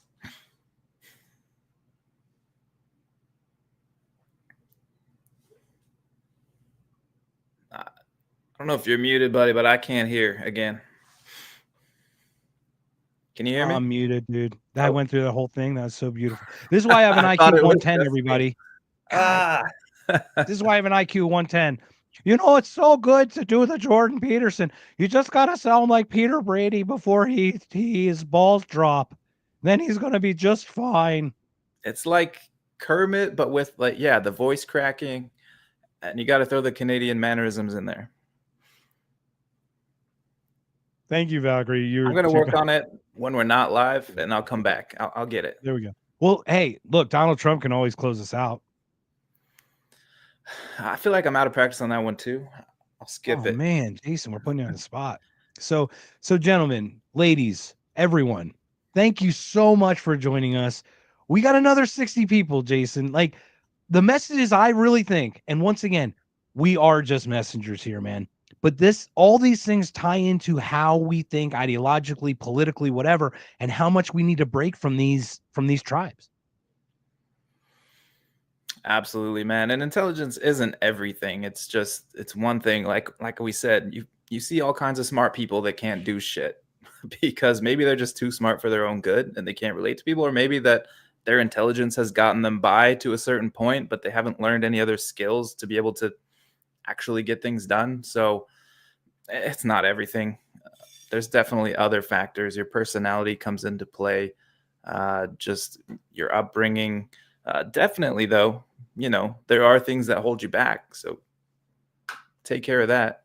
Take your kids out of public schools. Personally, I don't know about the homeschooling thing, but definitely there are charter schools. There are schools that teach. There are schools that teach. I do know that. So find that for your child. Teach your child. You know what? Don't expect others to take care of your child. If you had a child, chances are you wanted to have a child. I'm going to guess. And if you kept it, chances are you wanted to keep it. I'm spitballing here. Maybe. We're not all Casey Anthony, right? We can't all be Casey Anthony. But the truth, and by the way, we watched that. Valley Girl and Biddy had an awesome Casey Anthony 2.5 hour podcast yesterday. We've invited them on our show as well. Hopefully they'll come on. But that was really cool. But like watching that stuff is crazy. But like you took a whole week off for your stepchild to take him to the zoo and take him to the trampoline park and all this cool stuff, man. Because you want to. How much do you think he learned in this little week that you spent that beautiful quality time with him? Way more than he does at school, I think. Right. So, and that's so important. So, and that's great. Is we do need to localize the things more, and that's really what it is. So on that note, I'm going to say my goodbyes. Thank you everyone again for joining another Consciously Unmasked. We talked about IQ. I'm a dumb idiot and I'm a midwit, but hopefully I'm not so much anymore. But I'm highly disagreeable, so I totally make up for it. Thanks for coming, everybody. It's been the best show that we've ever had. Well, because of you. I do it for you. You're the best. Have a good night. I gotta run. Sure. Donald's coming through at the last minute. Donald comes up and he just closes out the show just like it's the craziest time. All right, sir. Thank you again. Thanks everybody for watching. Love you guys. next week, I'm not sure what we're doing because I Am for I Am had talked about coming on, but he has a podcast at the exact same time that we have a podcast. So I have no idea how that's going to work. So what I might do is have him on a Not Conscious, or we can do a separate one on a Thursday or something, but I might just do that. But you're welcome to join as well, Jason, if you want to jump in. I have no idea what we're going to talk about. I was just going to shoot the shit with him, to be honest. And he's a genius. He's a really smart guy. He's got a really interesting story about his son who has a terribly high IQ and has a very challenging part of life, time with life. I'm really interested in that, especially coming out of this conversation. I think that would be really valuable to have for all of us. I would guess you'd be talking about some existential things, judging by his name. Yeah, well, it's Will I Am.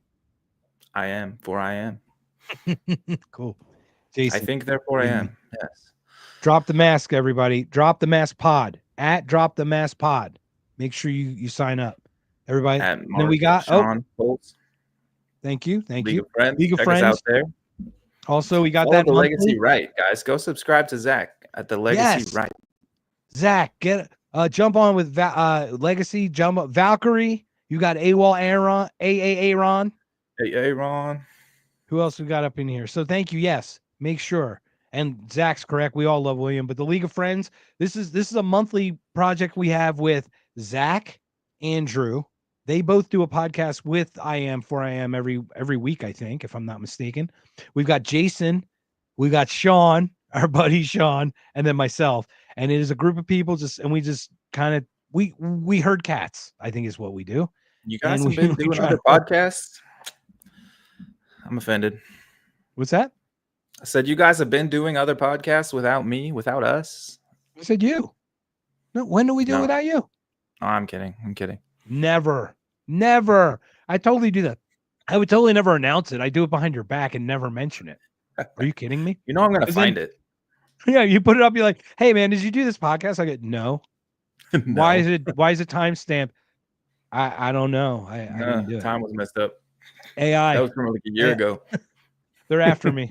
So anyway, welcome. And again, everyone, thank you again. It's been another Consciously Unmasked. We're going to do, I think the League of Friends is about Enneagram, Big Five personality. I do think we should probably get into Dunning-Kruger, the Mott Bailey stuff, if you want to talk about that next time, Jason. Or once again, we had another topic I think we were going to talk about. So I want to talk about ice cream. Ice cream. I'm an ice cream man. Stopping while passing by. Woo, yeah. I'm an ice cream man. Stopping while passing by.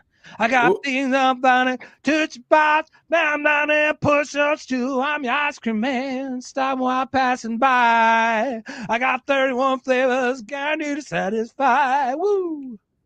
All right. That's my cue. I gotta go. Good night, guys. Take care, everybody. Bye.